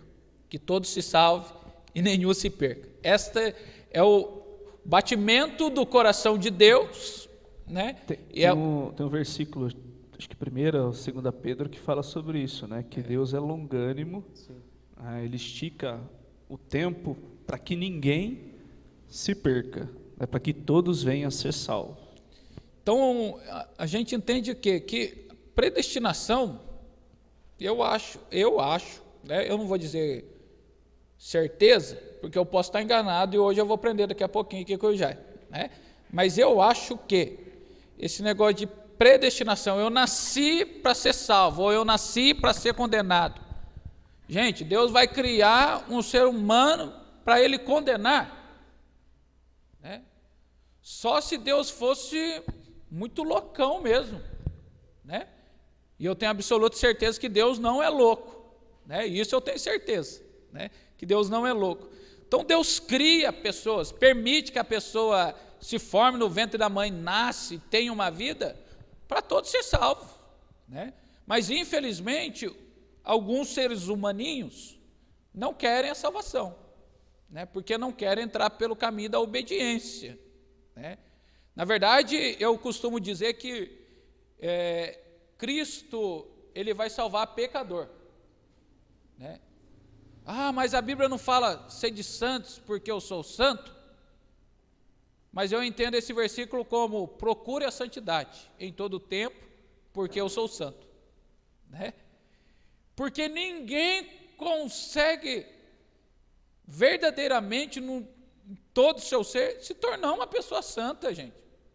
Senão a terra não suporta ela vai ter que ser arrebatada, né? Não tem como. Então, Jesus, ele vai salvar pecador, né?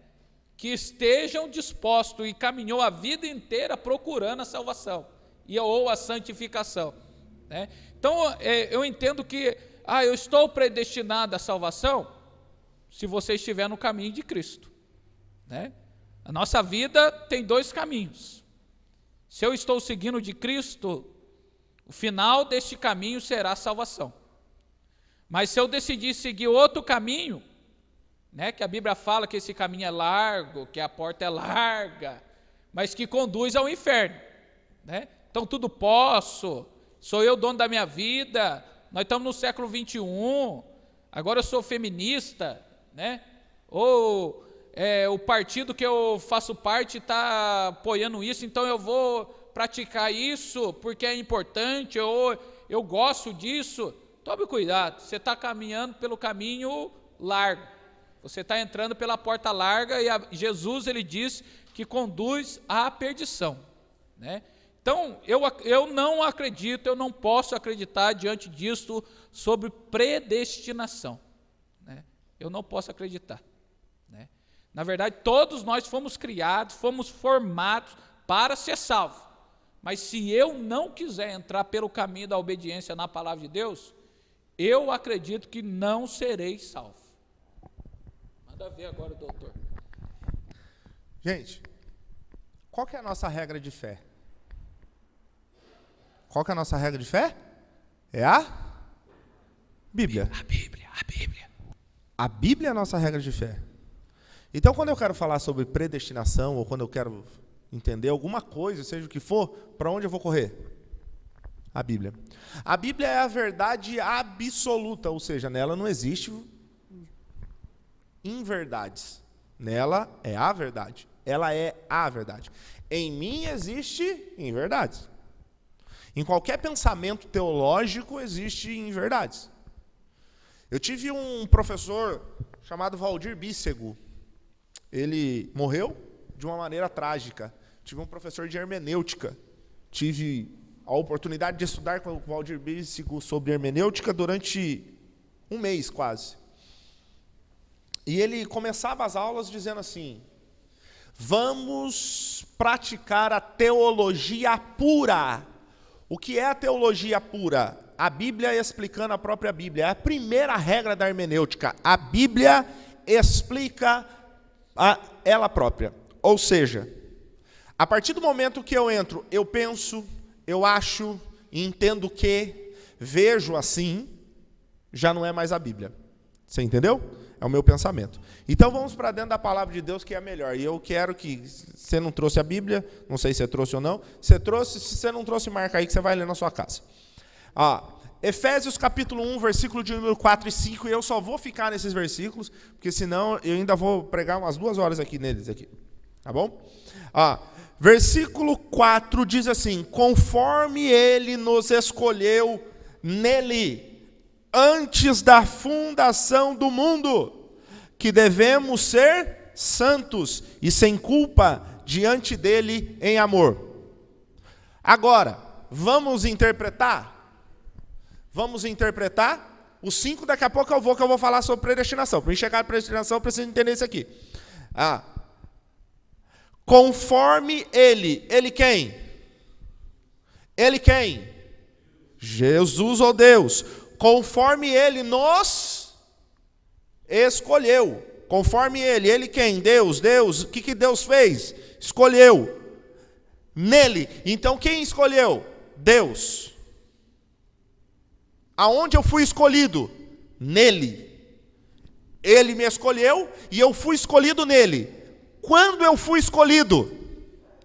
Antes da onde? Da fundação. Fundação, criação. Fundação, princípio. Fundação, começo de tudo. Então, quando Deus fez, o que Paulo está dizendo em Efésios?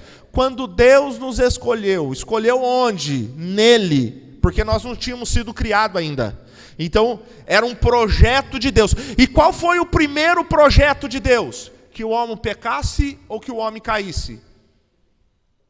Responda isso para mim. Primeiro projeto de Deus, quando Deus criou o homem, Adão, boneco, fez o barrinho ali, soprou, e tirou da costela, né? Fez a mulher, fez tudo ali. Antes da fundação do mundo, ele criou o homem santo ou pecador?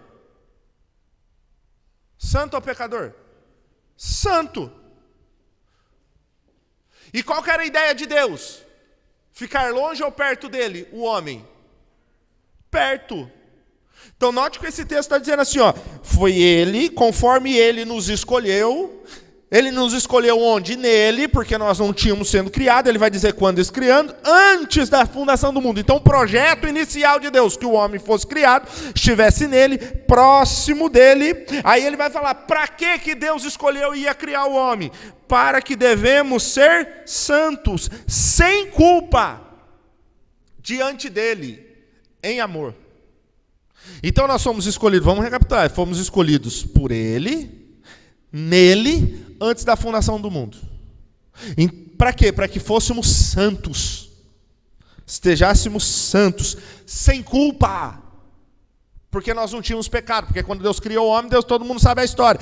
Pôs a árvore no meio do jardim, se tu comer vai morrer, se tu não comer tu vai ficar santo aí pro resto da sua vida. Era isso. Esse é o projeto inicial de Deus. Então a escolha de Deus está no quê? Seleção. O verbo escolher aqui, no original, no grego, é eklegonai. O que é eklegonai? Escolhi mediante uma atitude. O verbo eklegonai, escolhi mediante a atitude. Que atitude é essa? De ser santo, sem culpa. Escolhi nele, eu escolhi eles em mim. Antes de tudo, pela atitude de ser santo, sem culpa, em amor, separei, mediante a sua atitude de ser santo, em amor. Tá? Tudo bem até aí? Verso 5. Só para ir compreendendo aí, pastor Jairo. Então aí, nesse momento, a gente não está falando de salvação ainda. Não, nós não estamos falando de salvação, nós estamos falando de projeto. Projeto de Deus, é por isso que eu pego esse texto, verso 4, porque vai dar uma base, que é onde nós vamos entrar no 5 agora. Isso, o que Paulo está falando assim, princípio, projeto, começo, fundação. Fomos escolhidos nele que nos escolheu, nele que fomos escolhidos, para que sejamos santos. Esse é um projeto de Deus. Aí ele vem, e nos predestinou. E aqui entra o negócio. Para filhos de adoção por Jesus Cristo, para si mesmo, segundo a complacência da sua vontade.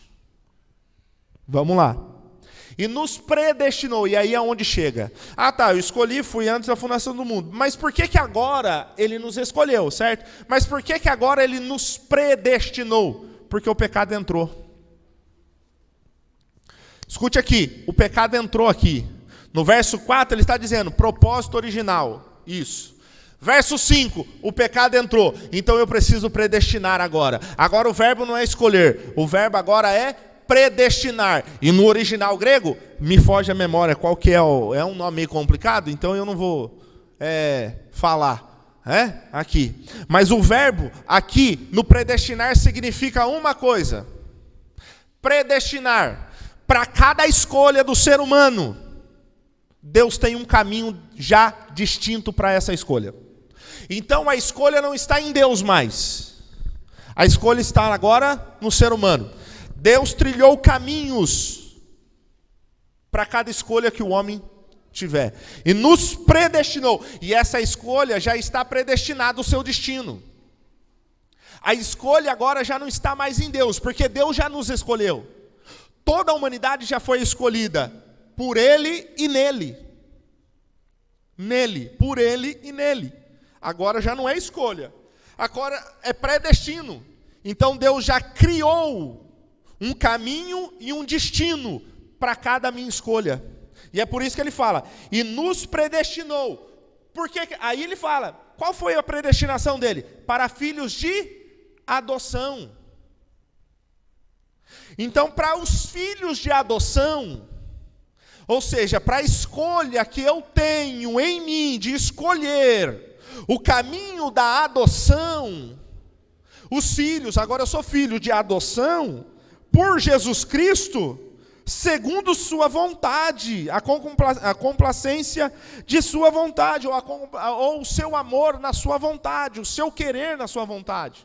Ele me predestinou. Então, quando eu escolho, eu quero servir Jesus, o meu destino já está destinado, que é o quê? Salvação. Mas tem pessoa que escolhe não servir o filho da adoção, a ser adotado como filho. mas o destino dele também já tá mostrado, já está lá. Então o que é predestinação? Predestinação é para cada escolha do homem, Deus já tem um destino. Para cada decisão humana, Deus já destinou um caminho.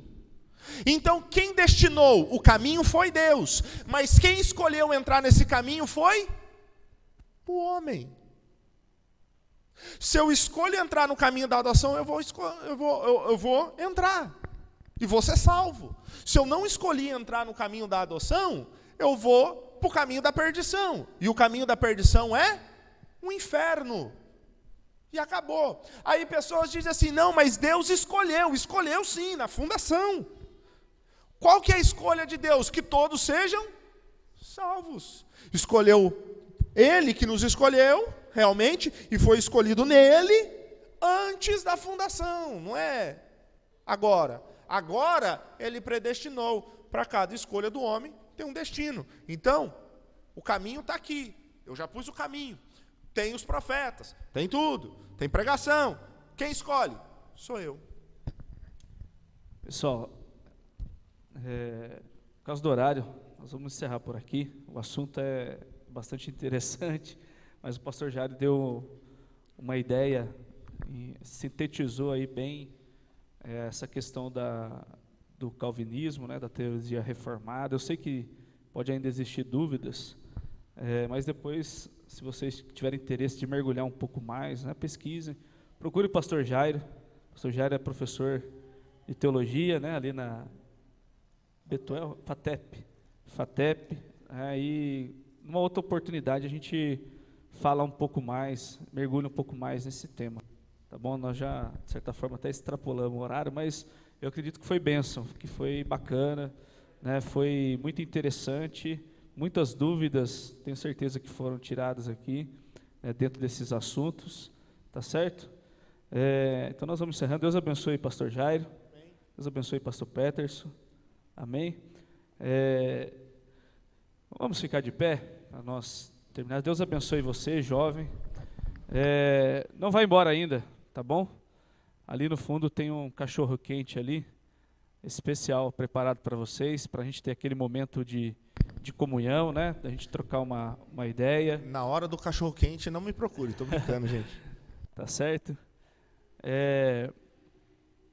Foi feita uma pergunta aqui, que eu acho que é muito importante. Eu até estava conversando ontem com um dos nossos jovens aqui a respeito do batismo com o Espírito Santo, né? Como eu posso ser batizado com o Espírito Santo? Não existe uma regra específica, né? Está aqui o pastor Jairo, o pastor Peterson, vão concordar comigo, não há uma regra, né? Deus, ele batiza o jovem, o adolescente, o homem, a mulher, de diversas formas, né? Mas eu acredito que, pela palavra de Deus, né, nós temos que estar abertos ao batismo com o Espírito Santo, né, estarmos interessados em sermos batizados com o Espírito Santo, que é algo de Deus, é um revestimento de poder de Deus sobre a vida do jovem, o adolescente, né, e é necessário que nós venhamos ter interesse por isso, temos que estar abertos para isso e buscar em Deus, né, buscar sermos batizados com o Espírito Santo, né. Enquanto você estiver aberto e buscar o batismo com o Espírito Santo, a qualquer momento, qualquer hora, qualquer lugar que você estiver, né, aberto para isso e esperando em Deus isso de todo o coração, Deus vai te batizar com o Espírito Santo, né.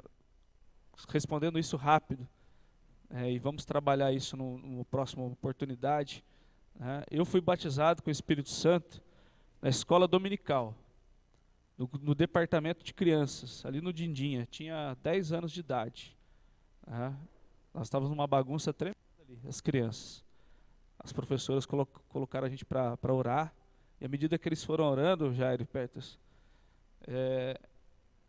eu fui entendendo, fui compreendendo, e já existia um desejo no meu coração de ser batizado com o Espírito Santo, né, e comecei então a orar, e abrir a minha vida para que o Espírito Santo pudesse me batizar.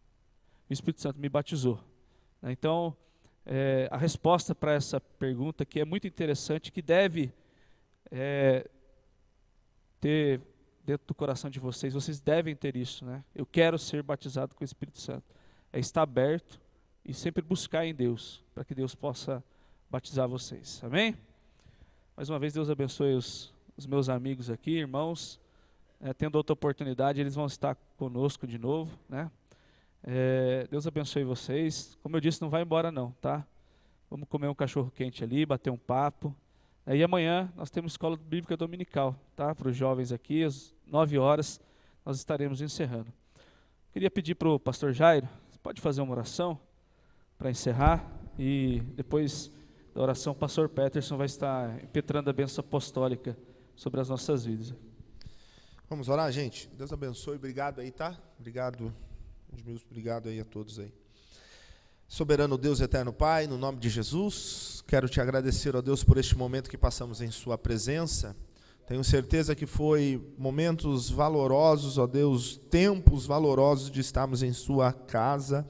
Aprendemos de sua palavra, que o teu Espírito Santo continue falando ao coração de cada jovem, de cada adolescente, que teu Espírito Santo continue, ó Deus querido, trazendo o desejo do coração deles de se aperfeiçoar no conhecimento diante de ti, Senhor, para aprender mais do Senhor a cada dia. Abençoe a cada um, abençoe a liderança, abençoe, Senhor, o pastor da igreja, que é o nosso amigo Edmilson, Senhor, a sua família, sua esposa, os seus filhos, ó Deus, abençoe a todos, Pai, derrame sobre cada um as bênçãos do céu, que não acrescenta dores. É o que eu lhe peço e já lhe agradeço no teu nome, Jesus.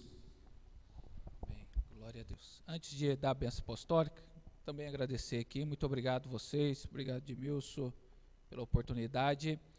E eu quero deixar uma frase para vocês, do jogador que faleceu, acho que o ano passado, de basquete, Kobe Bryant. Ele dizia que a vida inteira dele, ele sofreu várias pressões. Só que as pressões que ele sofreu, ele transformou em resultados. E ele foi o que foi por causa das pressões, né? Então não permita você, jovem, né, que as pressões sufoquem você. Transforme em resultado, né? Transforme em resultado, porque Deus tem caminhos maravilhosos para vocês. Não desanime, não pare, não recue, jamais, né? E aqui eu posso dizer com propriedade, vocês têm um pastor aqui que ama vocês, né? Que ama vocês, né? Então, pegue firme, tá? Não fique parado não, né? Se você acha que não tem muito atividade para jovens, fale com o seu pastor. Pastor, eu estou pensando em fazer isso, quero fazer isso. Mas não se frustre com a igreja de Deus, ela é maravilhosa. E viver a sua juventude dentro da casa de Deus, você vai trazer resultados magníficos para a sua vida futura, tá bom? Então, transforme pressão em resultados na sua vida. Que o grande amor de Deus, a graça de nosso Senhor e Salvador Jesus Cristo, a comunhão e a consolação do Espírito Santo sejam com todos nós, não somente hoje, mas para todos sempre. Amém.